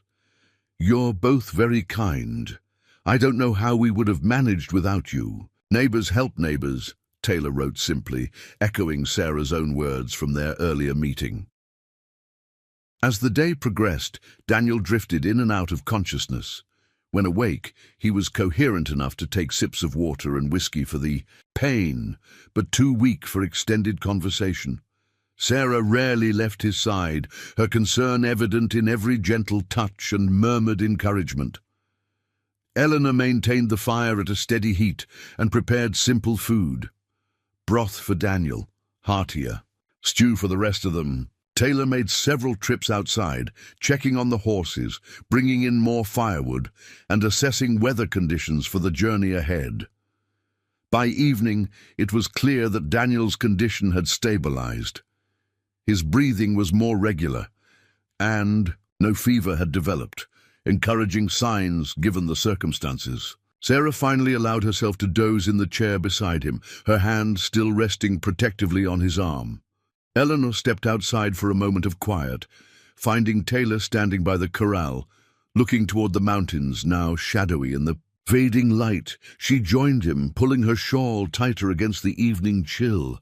"Do you think he'll be all right?" she asked softly. Taylor turned, his expression thoughtful as he reached for his slate. "Strong man, good constitution. If infection doesn't set in, should recover. Sarah mentioned they've been married for 30 years. I can't imagine the fear she must be feeling. Found each other during the California gold rush. Been through worse together. This glimpse into the Lockhart's history surprised Eleanor. You know them well, it seems." Taylor hesitated, then wrote, "Daniel gave me a job when others wouldn't. Ex-soldier. Silent. Didn't ask questions about war." The admission revealed yet another layer of Taylor's past. Not just his silence, but the difficulty he had faced integrating back into civilian society as a man who chose not to speak. Daniel Lockhart's acceptance had clearly meant a great deal to him. "They're fortunate to have your loyalty," Eleanor said. Taylor shook his head slightly. "Loyalty goes both ways." The simple statement highlighted what Eleanor was coming to recognize as a core truth of frontier life, the interdependence that sustained people through hardships no individual could weather alone. What from a distance might look like rugged independence was actually a carefully balanced network of mutual obligation and assistance. They returned to the cabin to find Daniel awake and Sarah feeding him small spoonfuls of broth. The older man's eyes, though pained, were alert and aware of his surroundings. "Miss Shaw," he said, his voice weak but clear. "Sarah tells me you've turned your cabin into a hospital for a stranger. That's frontier hospitality at its finest." "Hardly. Strangers," Eleanor replied with a smile. "Not after Mrs. Lockhart's apple pie and good advice." A ghost of a smile touched Daniel's burned face. "Ah, so she's been dispensing wisdom along with dessert. That sounds like my Sarah." Taylor approached the makeshift bed, his expression questioning. Daniel understood immediately. "I'll be ready to travel by morning, James. Lockhart men are hard to kill. Just ask the mining claim jumpers of 49. Sarah rolled her eyes fondly at her husband's bravado. "What he means is that he's too stubborn to let a broken leg and a few burns keep him down." The easy affection between them after 30 years of marriage struck Eleanor forcefully. They had built not just a ranch, but a genuine partnership that had weathered decades of frontier challenges. It offered a glimpse of what enduring connection might look like in this harsh but beautiful country. With Daniel resting comfortably, they worked out a plan for the morning journey. Taylor would construct a more comfortable sled for transporting the injured man. Eleanor would prepare food and extra blankets for the trip. Sarah would remain with Daniel, monitoring his condition through the night. "You should get some rest," Eleanor told Sarah. "I can sit with him for a few hours." The older woman hesitated, clearly reluctant to leave her husband's side. "Sarah," Daniel said gently, "let Miss Shaw spell you for a bit. You're no good to anyone if you collapse from exhaustion." Finally persuaded, Sarah settled on Eleanor's cot for a few hours of much-needed sleep, while Eleanor took her place beside Daniel. "James Taylor thinks highly of you," Daniel said quietly when they were alone. "I can tell." Eleanor felt a flush of warmth that had nothing to do with the fireplace. "He's been very kind, teaching me what I need to know to survive here." Kind. isn't a word most would associate with James. Capable, certainly. Reliable without question. But he keeps himself apart from most folks. Daniel's eyes, shrewd despite his injuries, studied her. Interesting that he's made an exception in your case. Eleanor wasn't sure how to respond to this observation, which touched on feelings she herself hadn't fully examined. We're neighbors, and I suspect he felt responsible when he found me at the burned house, believing in a man who didn't exist. Daniel nodded slightly. Sarah told me about that deception. Shameful business, luring a woman across the country with false promises. He paused, then added, though perhaps not entirely unfortunate in the end. No, Eleanor agreed softly. Not entirely unfortunate. Outside, she could hear Taylor working by lantern light, constructing the sled that would carry Daniel to town. The rhythmic sounds of sawing and hammering provided a comforting backdrop to the quiet cabin. Life rarely gives us what we expect, Daniel mused, his voice growing sleepy from the combination of pain, exhaustion, and whiskey. Sometimes it's worse. Sometimes, if we're very fortunate, it's better in ways we couldn't have imagined. The philosophy offered through lips tight with pain resonated deeply with Eleanor's own journey. She had come west expecting one life and found something entirely different. The deception that had brought her here had ultimately opened a door to experiences and connections that would have remained forever closed had William Grant been real. As Daniel drifted back to sleep, Eleanor found herself contemplating the strange path that had led her to this moment, sitting in a frontier cabin tending to an injured neighbor while outside. A man who communicated without words worked through the night to ensure safe passage for tomorrow's journey. None of it resembled the future she had envisioned when boarding the stagecoach in Boston, yet she couldn't honestly wish to change a single step of the journey. Dawn brought clearing skies and marginally warmer temperatures, favorable conditions for the journey to town. Taylor had completed the transport sled, a surprisingly sophisticated construction with runners designed to glide smoothly over snow and a raised platform to keep Daniel elevated above the cold ground. They moved the injured man as gently as possible, securing him with blankets and ropes to prevent shifting during travel. Sarah took her place beside her husband, prepared to monitor his condition throughout the journey.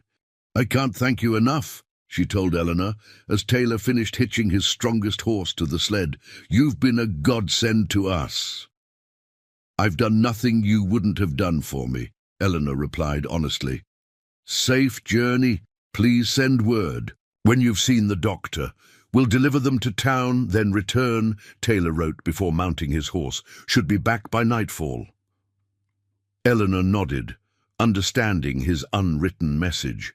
He wanted her to know she wouldn't be alone for long, in the aftermath of the emergency. "I'll keep the fire going." She stood in the doorway of her cabin, watching until the sled and riders disappeared around a bend in the snow-covered track. The morning sun cast long blue shadows across the pristine snow, and for a moment the beauty of the scene made Eleanor forget the danger and hardship that had precipitated it. Then she turned back to her cabin, now bearing the evidence of its overnight transformation into an emergency shelter, furniture rearranged, bedding soiled with blood and soot, dishes stacked from feeding unexpected guests. The work of restoration would keep her busy until Taylor's return, a welcome distraction from the worry that lingered after seeing Daniel's painful journey begin. As she straightened her small domain, Eleanor reflected on how quickly crisis had forged deeper connections between herself and her neighbors. The Lockharts were no longer merely acquaintances, but people whose pain and courage she had witnessed firsthand. And Taylor, the enigmatic silent man who had initially been simply a provider of necessary knowledge, had revealed himself through action as someone of extraordinary character and commitment. These bonds, created through shared adversity rather than social convention, felt more genuine than any she had known in Boston. They were based not on family background or financial status, but on the more essential qualities of character, capability, and willingness to help when needed. By the time Taylor returned at dusk, Eleanor had restored her cabin to order and prepared a simple but hearty meal in anticipation of his arrival. She had also made a decision about something that had been building in her mind since the Lockharts had departed that morning. As Taylor warmed himself by the fire, she placed a bowl of stew before him, then seated herself across the small table. "I've been thinking," she said, "about what you mentioned before, the possibility of needing to relocate if conditions worsen." She met his gaze directly. "I'd like to learn more about that option, not as an emergency measure, but as a practical consideration while the worst of winter passes." Taylor studied her for a long moment, his expression unreadable. Then he reached for his slate. "Concerns about propriety are reasonable. Small community notices everything. I'm more concerned with survival than gossip," Eleanor replied firmly. "And I suspect Silverton Pass has more pressing matters to discuss this winter than my living arrangements." A ghost of a smile touched his lips as he wrote, "Cabin is small, basic, but solid construction, room for two if necessary." "Then consider it decided," Eleanor said with a certainty that surprised even her. "The next severe storm, I'll relocate, temporarily to conserve resources and ensure safety." She hesitated, then added, "That is, if the offer still stands." Taylor nodded once, the simple gesture somehow conveying both acceptance and respect for her practical decision. There was no hint of impropriety in his manner, only the mutual recognition that survival sometimes required adjusting social expectations to meet the demands of an unforgiving environment. As they shared the meal in comfortable silence, Eleanor reflected that such an arrangement would have been unthinkable mere months ago. Yet now it seemed not only reasonable, but right. Another step in her evolution from Boston schoolteacher to frontier woman capable of making decisions based on reality rather than convention. Outside, the temperature was dropping rapidly as night deepened. But inside the cabin, warmed by fire and shared purpose, Eleanor felt a security that had nothing to do with walls and everything to do with the human connection that had unexpectedly become the foundation of her new life. January arrived with a ferocity that tested even the most prepared residents of Silverton Pass. A blizzard raged for 3 consecutive days, the wind howling like a living creature as it drove snow into drifts reaching the cabin eaves. When the storm finally passed, the temperature plummeted to levels Eleanor had never imagined possible, transforming the world into a brittle, crystalline landscape where the simple act of breathing outdoors caused pain as the frigid air seared lungs. On the 5th day of this brutal cold snap, Eleanor made the decision they had discussed weeks earlier. After carefully banking her fire and securing the cabin, she packed essential belongings into saddlebags and prepared Daisy for the journey. To Taylor's property, the ride, though less than 2 miles, demanded every bit of the horsemanship Taylor had taught her. The bitter cold numbed her despite multiple layers of clothing, and Daisy struggled through snow that sometimes reached the horse's chest in deeper drifts. By the time Taylor's cabin came into view, Eleanor's face was so cold she could barely feel it, and her gloved hands had lost most sensation. Taylor must have been watching for her, for he emerged from his cabin the moment she appeared on the ridge, hurrying to help her dismount from Daisy with hands that felt remarkably warm against her chilled body. Inside, quickly, he wrote on his slate, his expression concerned as he noted her pallor and the slight disorientation that came from prolonged exposure to extreme cold. The interior of Taylor's cabin provided an immediate contrast to the killing temperatures outside. A substantial fireplace dominated one wall, radiating heat throughout the single room. Everything about the space spoke of careful design and practical efficiency. The bed built into an alcove to conserve heat, shelves and hooks arranged to maximize storage in minimal space, windows positioned to capture maximum light while minimizing heat loss. "It's wonderful," Eleanor managed, through lips still stiff with cold, standing before the fire with outstretched hands. "So much warmer than my cabin." Taylor nodded, hanging her snow-covered outer garments near the door, then moving to tend to Daisy, ensuring the mare was properly sheltered in his small but well-built stable. By the time he returned, Eleanor had begun to thaw properly, sensation returning to her extremities with the painful tingling that accompanied rewarming. She'd had enough experience with the cold now to recognize this as normal rather than dangerous, unlike the deceptive comfort that preceded true frostbite. Taylor immediately set water to boil, then reached for his slate. Tea helps restore warmth from inside, made from local herbs.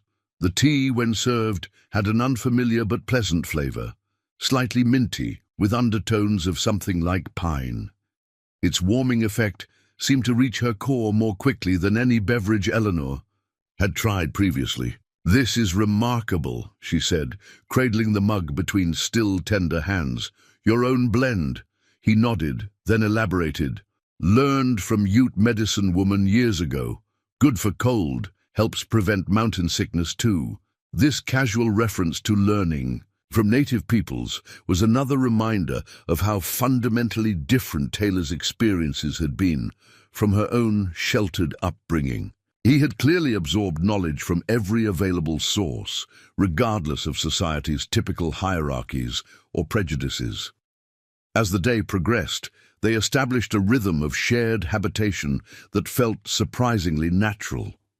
Taylor showed her the cabin's features, where he stored food, how he regulated the fireplace for maximum efficiency, which shelves held which supplies. In turn, Eleanor organized her belongings in the small space he had cleared for her use, careful to minimize her presence in his meticulously arranged domain.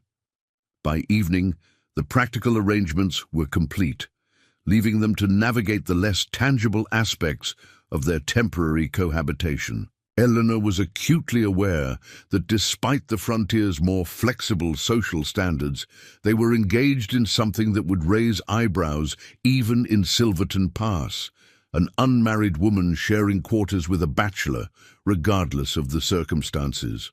Taylor seemed to sense her thoughts, for he reached for his slate. "You take bed. I'll use bedroll by fire." "I couldn't possibly displace you from your own bed," Eleanor protested. "The bedroll is perfectly adequate for me." He shook his head firmly. "Hospitality has rules. Guest gets best accommodations." The simple statement, delivered with such certainty, made Eleanor smile, despite her discomfort with the situation. "You are remarkably stubborn, Mr. Taylor." Something like amusement flickered in his eyes as he wrote, "James." After sharing cabin, formality seems excessive. The shift to first names, a significant boundary crossed, acknowledged the unusual intimacy of their arrangement, while establishing a new framework of mutual respect to govern it. "James," she repeated, testing the sound of it. "And I'm Eleanor, not Miss Shaw."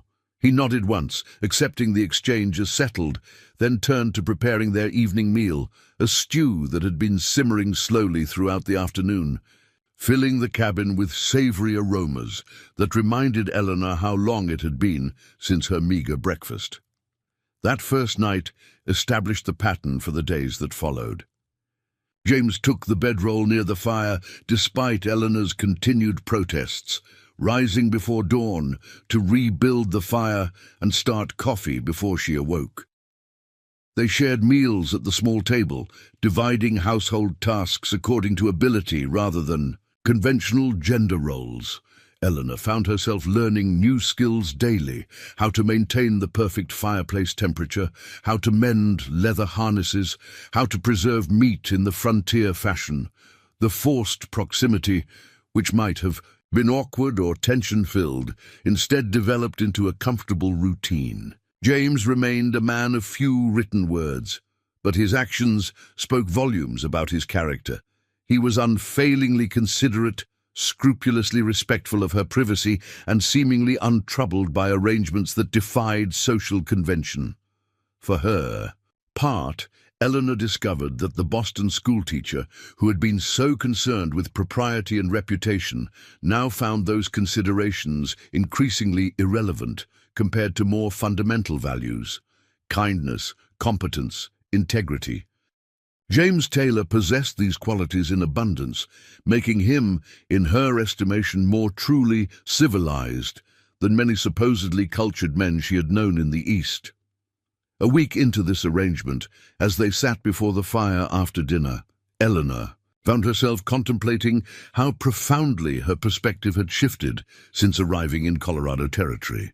The woman who had stepped off the stagecoach seeking a husband to provide security would now find that version of herself almost unrecognizable. "I was thinking," she said, breaking the comfortable silence, "about how different my expectations were when I first arrived." James looked up from the bridle he was repairing, his expression curious. "I thought I was coming to a comfortable ranch house, to a man who would essentially rescue me from having to make my own decisions." She smiled ruefully. "I imagined a much more conventional life than the one I've found." He reached for his slate. "Regrets? None," Eleanor answered without hesitation. "Which surprises me perhaps more than it would surprise anyone else. I came seeking security but found something I didn't know I needed: the chance to discover my own capability." James considered. "This then wrote, some find freedom frightening. You embraced it." "Not immediately," she admitted. "That first night in the cabin alone, I was terrified, but each small success built confidence for the next challenge. Like building a fire," he wrote. "Each log placed correctly makes the whole structure stronger." The metaphor was perfectly suited to a blacksmith, practical, elemental, focused on process rather than theory.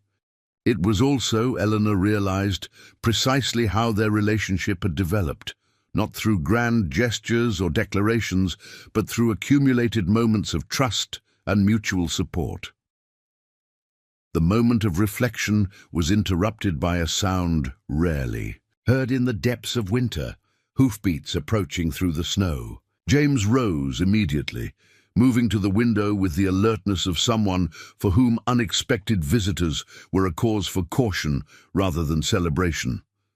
His posture relaxed slightly as he recognized the rider, and he opened the door to admit Sheriff Thomas Holbrook, snow-covered and visibly exhausted from fighting the brutal conditions.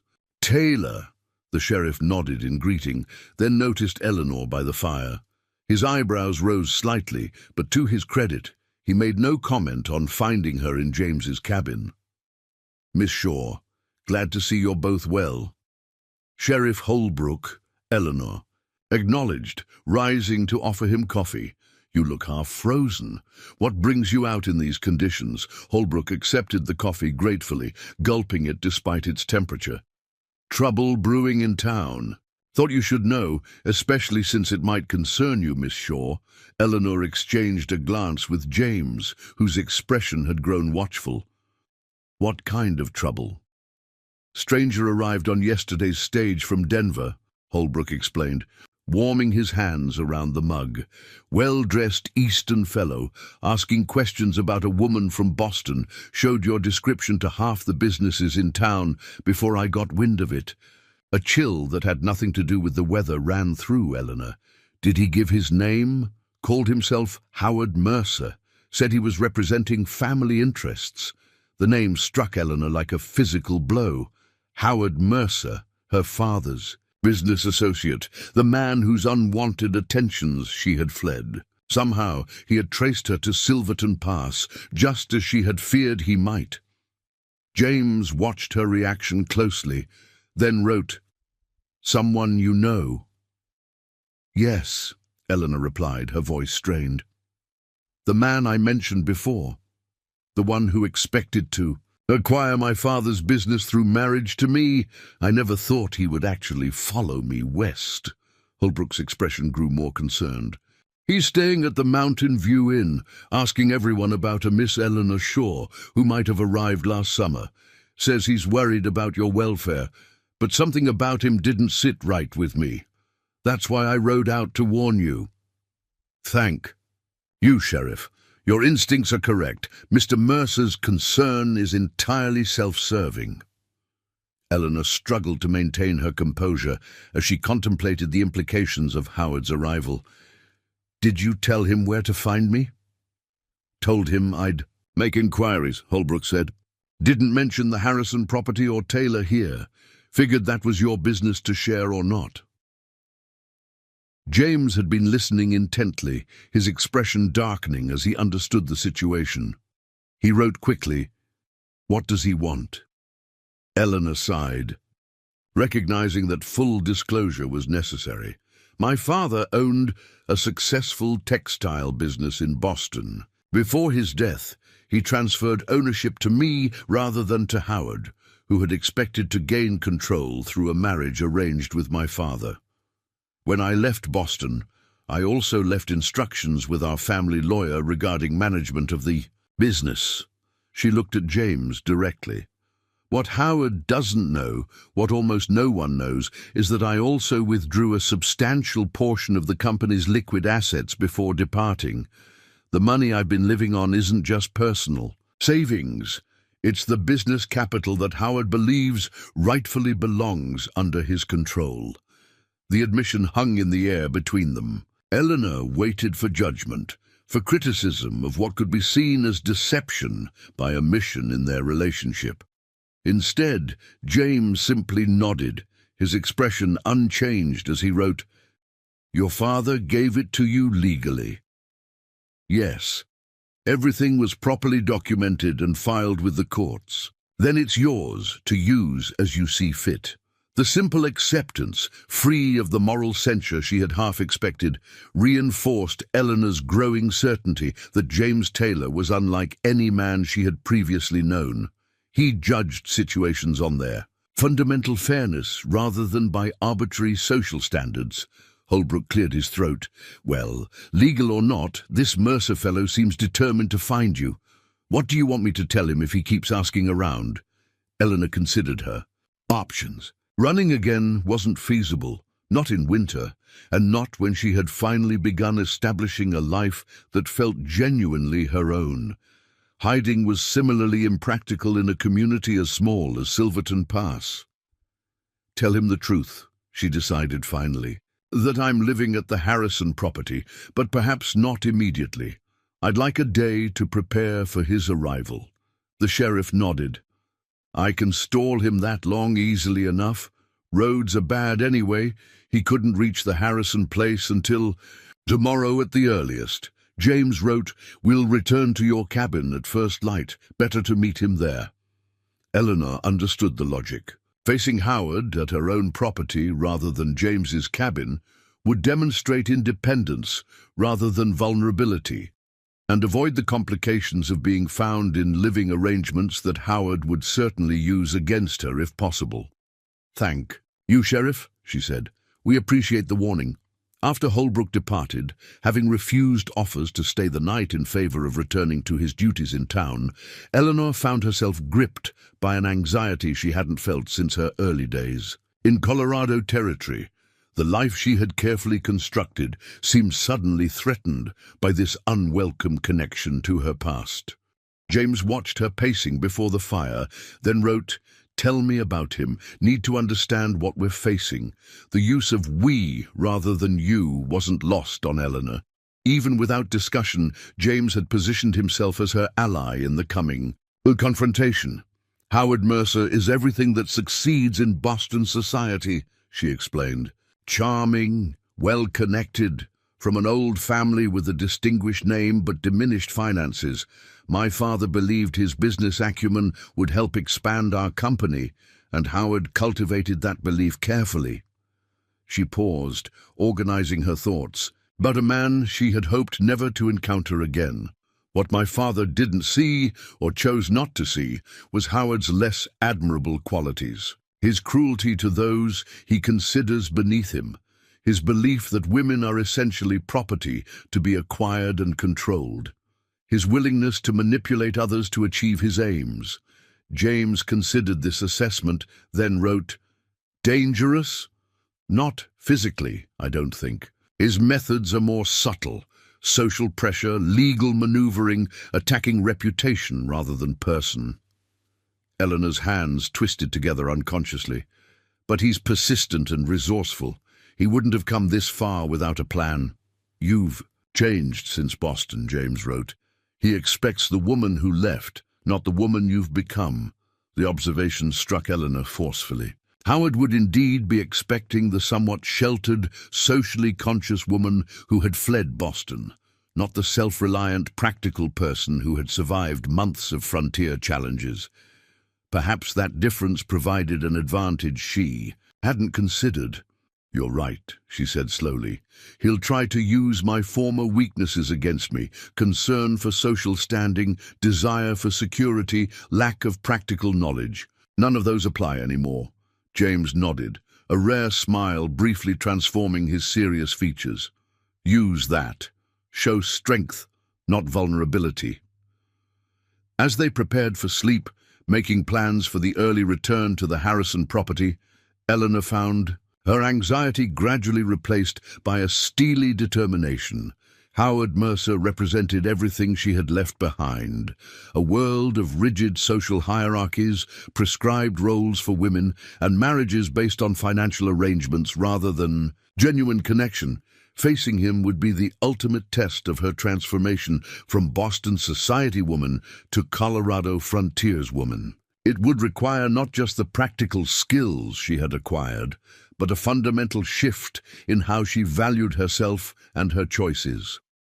In the darkness, listening to the soft sounds of James sleeping near the fire, Eleanor felt a clarity she hadn't experienced since her father's death. Whatever Howard intended, whatever legal or social pressure he might bring to bear, she would not surrender the independence she had fought so hard to establish. The woman who had arrived seeking a husband now stood prepared to defend her right to determine her own future, with or without one. Dawn brought preparation for the confrontation ahead. James insisted on riding with Eleanor to the Harrison property, his protective instincts evident, though he made no attempt to take control of the situation. They arrived to find the cabin cold and undisturbed, allowing several hours to build up the fire, prepare food, and create the setting for Howard's inevitable appearance. As midday approached, James wrote, "We'll stay, unless you prefer to face him alone." "I'd like you to stay," Eleanor admitted, "not because I need protection, but because I value your presence." He nodded, understanding the distinction.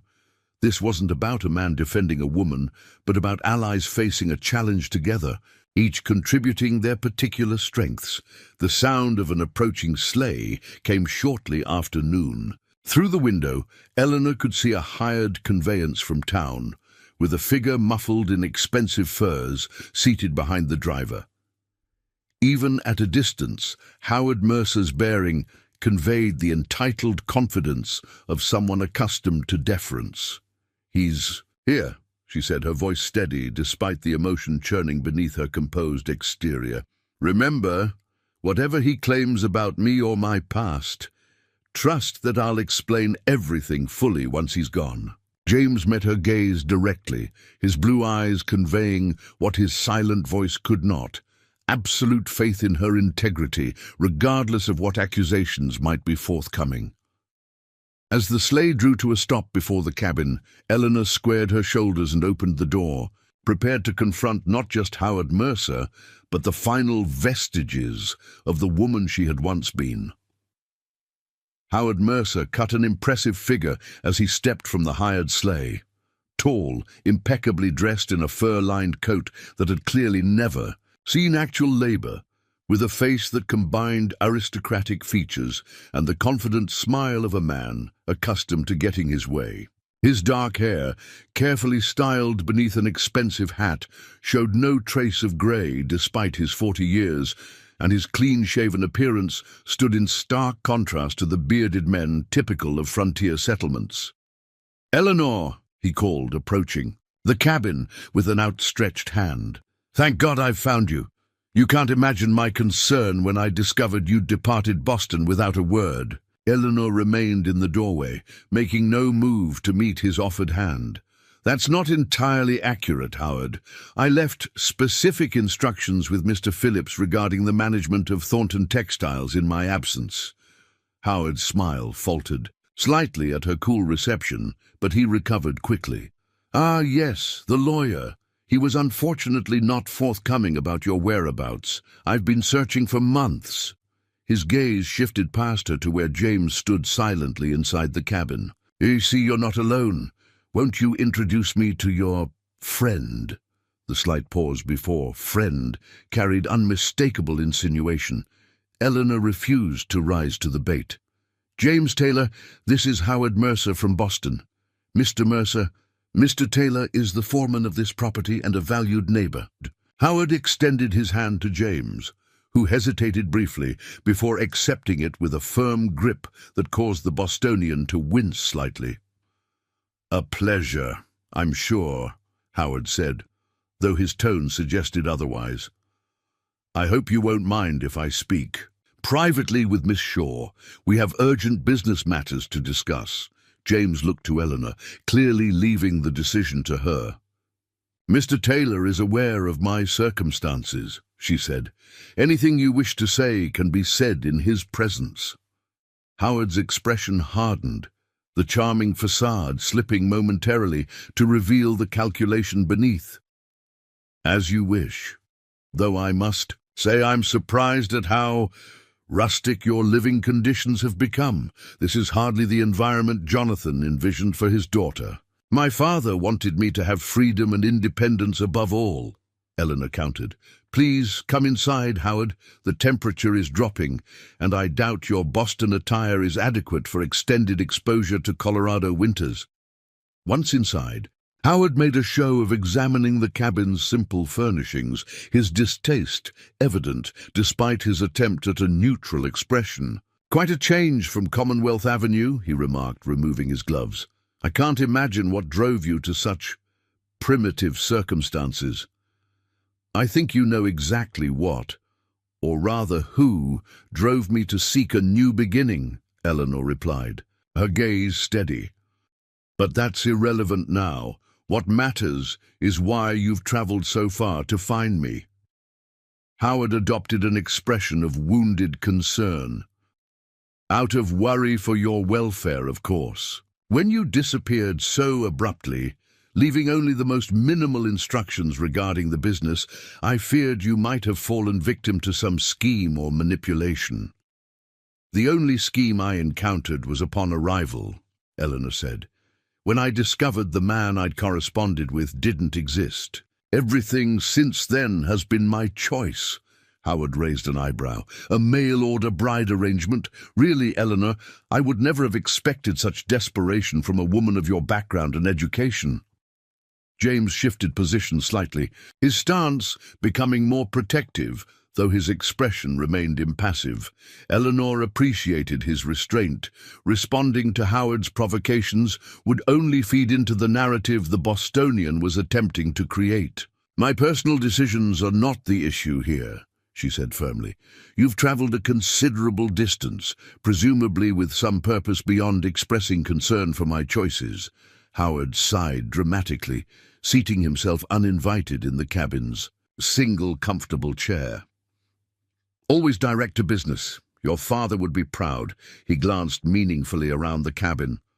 "Though perhaps not of all your recent decisions." "State your purpose, Howard." "Very well." His tone shifted, becoming more formal. "As the designated business partner of the late Jonathan Thornton, I've come to inform you that your extended absence has created serious complications for Thornton Textiles.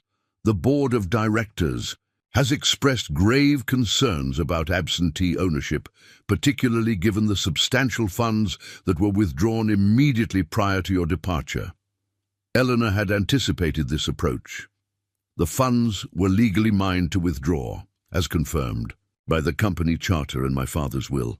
As for absentee ownership, Mr. Phillips has been executing my instructions admirably, according to the quarterly reports I've received. Howard's surprise at learning she had maintained contact with the company's operations was evident. Reports that failed to address the fundamental issue. Thornton Textiles requires active leadership from someone with intimate knowledge of the textile industry and Boston's business community. The company is suffering without proper direction.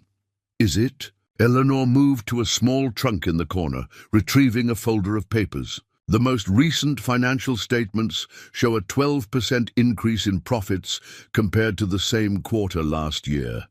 Hardly the performance of a suffering enterprise. James watched the exchange with keen attention, his eyes moving between Eleanor and Howard like a chess player analyzing opposing strategies. Though silent, his presence seemed to unnerve Howard, who kept glancing in his direction with poorly concealed irritation. Temporary results that don't reflect longer-term challenges, Howard insisted.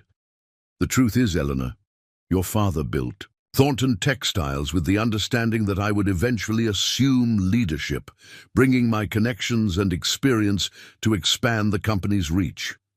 Your interpretation of his final wishes has disrupted plans years in the making. My father's documented legal decisions supersede any unwritten understanding you believe existed, Eleanor replied. The transfer of ownership was properly executed and witnessed while he was of sound mind. If he had intended for you to lead the company, he had ample opportunity to formalize such an arrangement. Howard's facade of concerned friend slipped further, revealing the frustration beneath. This stubbornness serves no one's interests, least of all your own. You're living in a primitive cabin in the wilderness, for God's sake, while one of Boston's most promising enterprises languishes without proper direction. The enterprise is thriving, according to every measurable standard, Eleanor countered. As for my living situation, it's temporary. The main house will be rebuilt come spring. This information seemed to catch Howard off guard. Rebuilt? You intend to stay in this godforsaken territory? I do. Eleanor's voice carried absolute certainty. I've purchased the Harrison property and have plans for its development that go well beyond mere survival. Howard glanced at James again, calculation evident in his expression. I see. And your friendship with the local population has influenced this decision? The implication was clear, and Eleanor felt a flash of anger at his attempt to reduce her life-changing journey to something as trivial as romantic entanglement. Before she could respond, James reached for his slate and wrote in bold, clear letters. Eleanor's decisions were made independently. My presence is irrelevant to her ownership rights. Howard stared at the slate, momentarily nonplussed by this. A form of communication. You don't speak? He asked, his tone somewhere between confusion and disdain. James simply tapped the slate, directing Howard's attention back to the written message. Mr. Taylor chooses not to speak, Eleanor explained, a decision made after his service in the war. His intellect and character, however, are beyond question. Howard recovered quickly, shifting tactics. How unusual. Well, regardless of local attachments, Eleanor, your place is in Boston. The business needs you, society expects you, and, frankly, your father would be appalled to see his only daughter living in such circumstances, associating with... He paused, glancing at James. Individuals of such unconventional nature, Eleanor felt, rather than saw, James stiffen beside her. My father valued integrity and independence above social convention, Howard, something you never truly understood about him. She stepped closer, her voice lowering. Now let me be perfectly clear. I have no intention of returning to Boston. Not now, not in the spring, not ever. Thornton Textiles will continue under my ownership, with management executed according to my directions. Howard's charming mask dropped completely, revealing the cold ambition beneath. This is madness, Eleanor. You're throwing away everything your father built, everything you were raised to value. For what? A burned-out homestead and the company of a mute ranch hand. The deliberate cruelty of the comment hung in the air. Eleanor glanced at James, expecting to see offense at Howard's words, but found instead a calm assessment that suggested he was measuring the man's character rather than reacting to his insults. "I think you should leave now, Howard," Eleanor said quietly. "You've made your purpose clear, and I've given you my answer. There's nothing more to discuss." On the contrary, Howard stood, his expression hardening. "There's the matter of the funds you removed from company accounts before your departure. The board considers this an unauthorized withdrawal that must be returned immediately." "The board has no standing to make such demands," Eleanor replied. "As majority owner, I authorize the withdrawal myself, and the funds remain my property, to use as I see fit. This frontier existence has clearly affected your reasoning." Howard's voice took on a patronizing tone. "You need to return to civilization before you make decisions that permanently damage your future. I'm prepared to be generous, Eleanor. Come back to Boston, return the funds to the company accounts, and we can move forward as your father intended. With you as my wife and me as the business leader he always envisioned." The naked ambition of the proposal, framed as generosity but transparent in its self-interest, would have intimidated Eleanor, who had left Boston months earlier. But that woman no longer existed. "My father's intentions are documented in his will and the business transfer, not in your convenient interpretations," she said, her voice steady. "I will not return to Boston, I will not relinquish control of my inheritance, and I certainly will not marry you, Howard. Not now, not ever." For a moment fury twisted Howard's handsome features into something almost unrecognizable. Then, with visible effort, he regained his composure and reached for his coat. "You leave me no choice but to pursue legal remedies, Eleanor. Your extended absence, combined with these imprudent financial decisions, provides ample grounds for the court to appoint a conservator for both you and the business interests you're clearly mismanaging."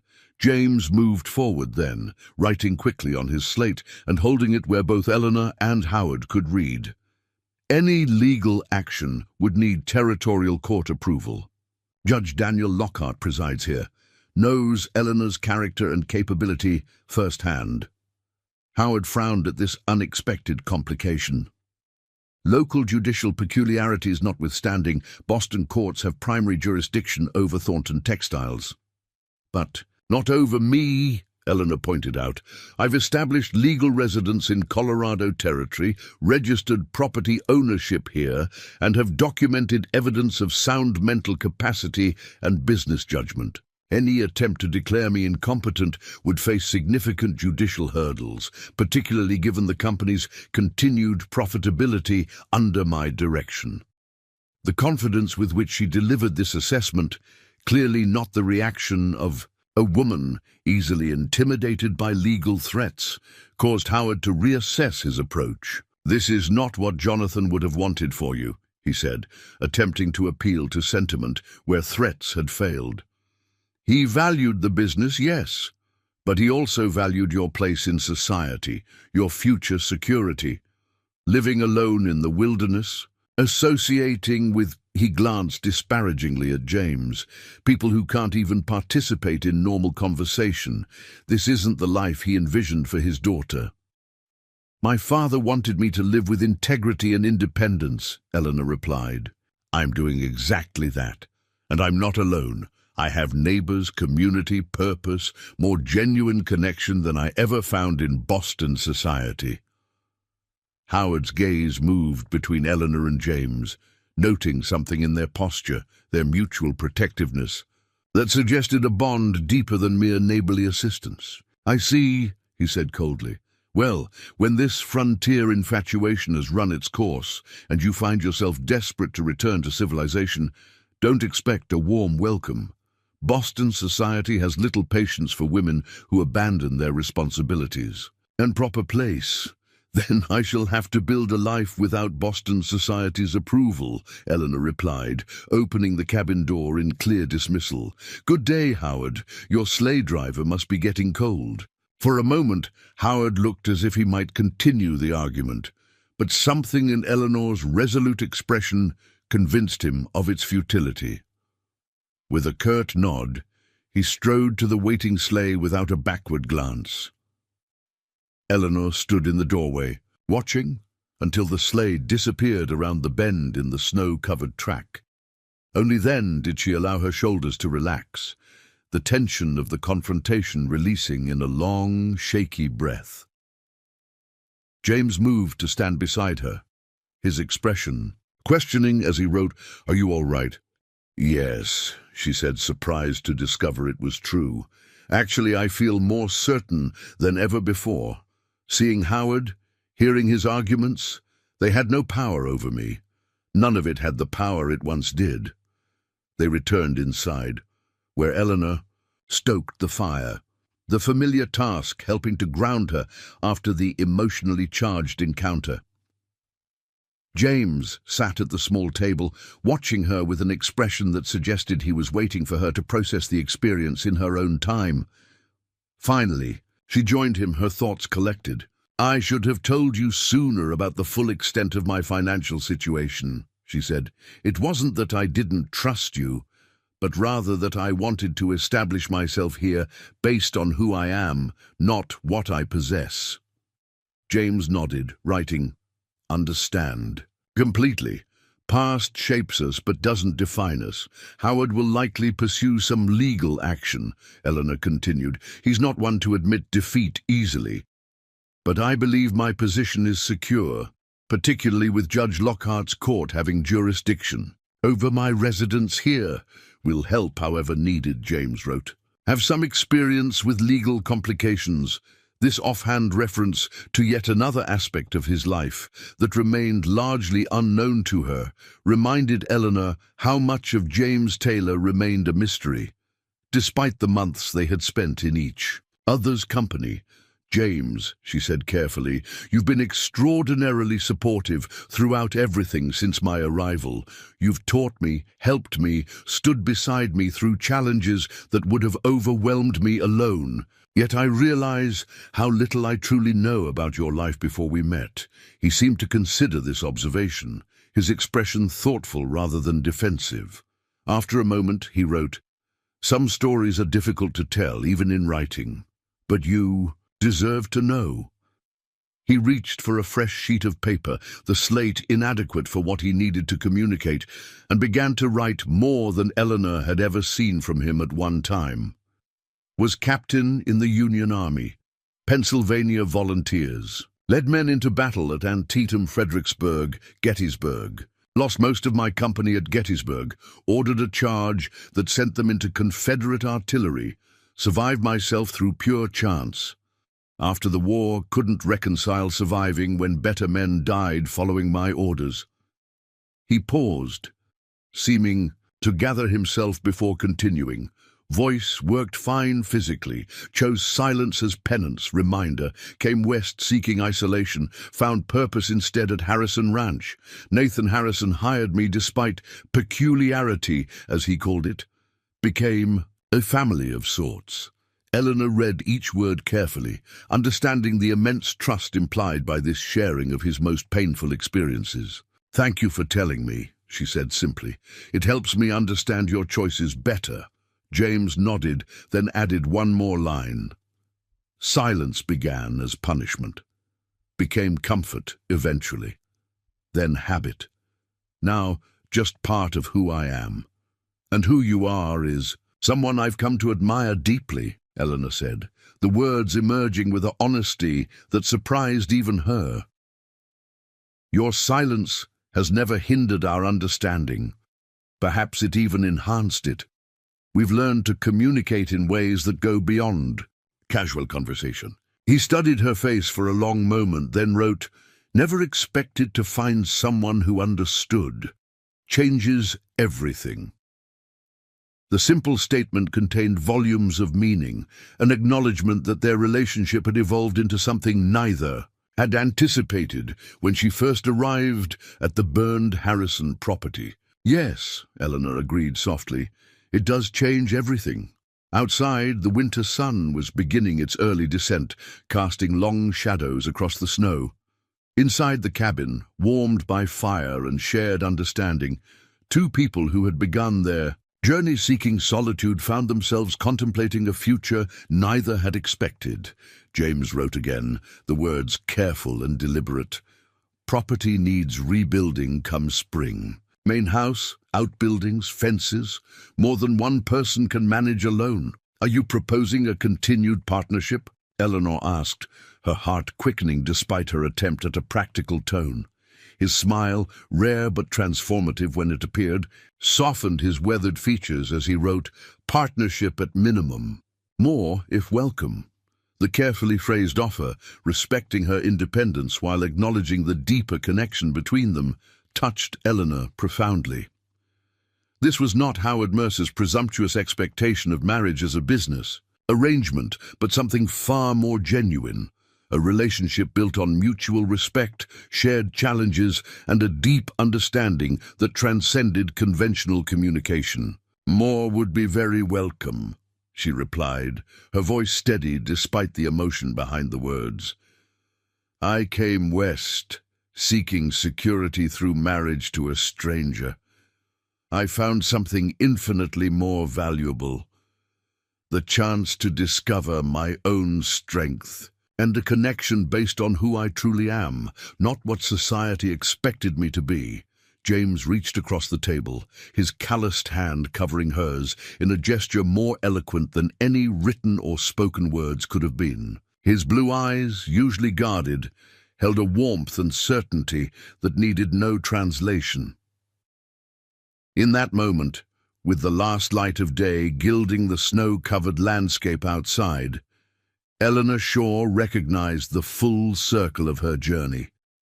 The deception that had brought her west, painful as it had been, had ultimately led her not to the fictional William Grant's comfortable ranch, but to something far more authentic, a life built by her own hands, a love based on genuine understanding, and a future limited only by her own courage and vision.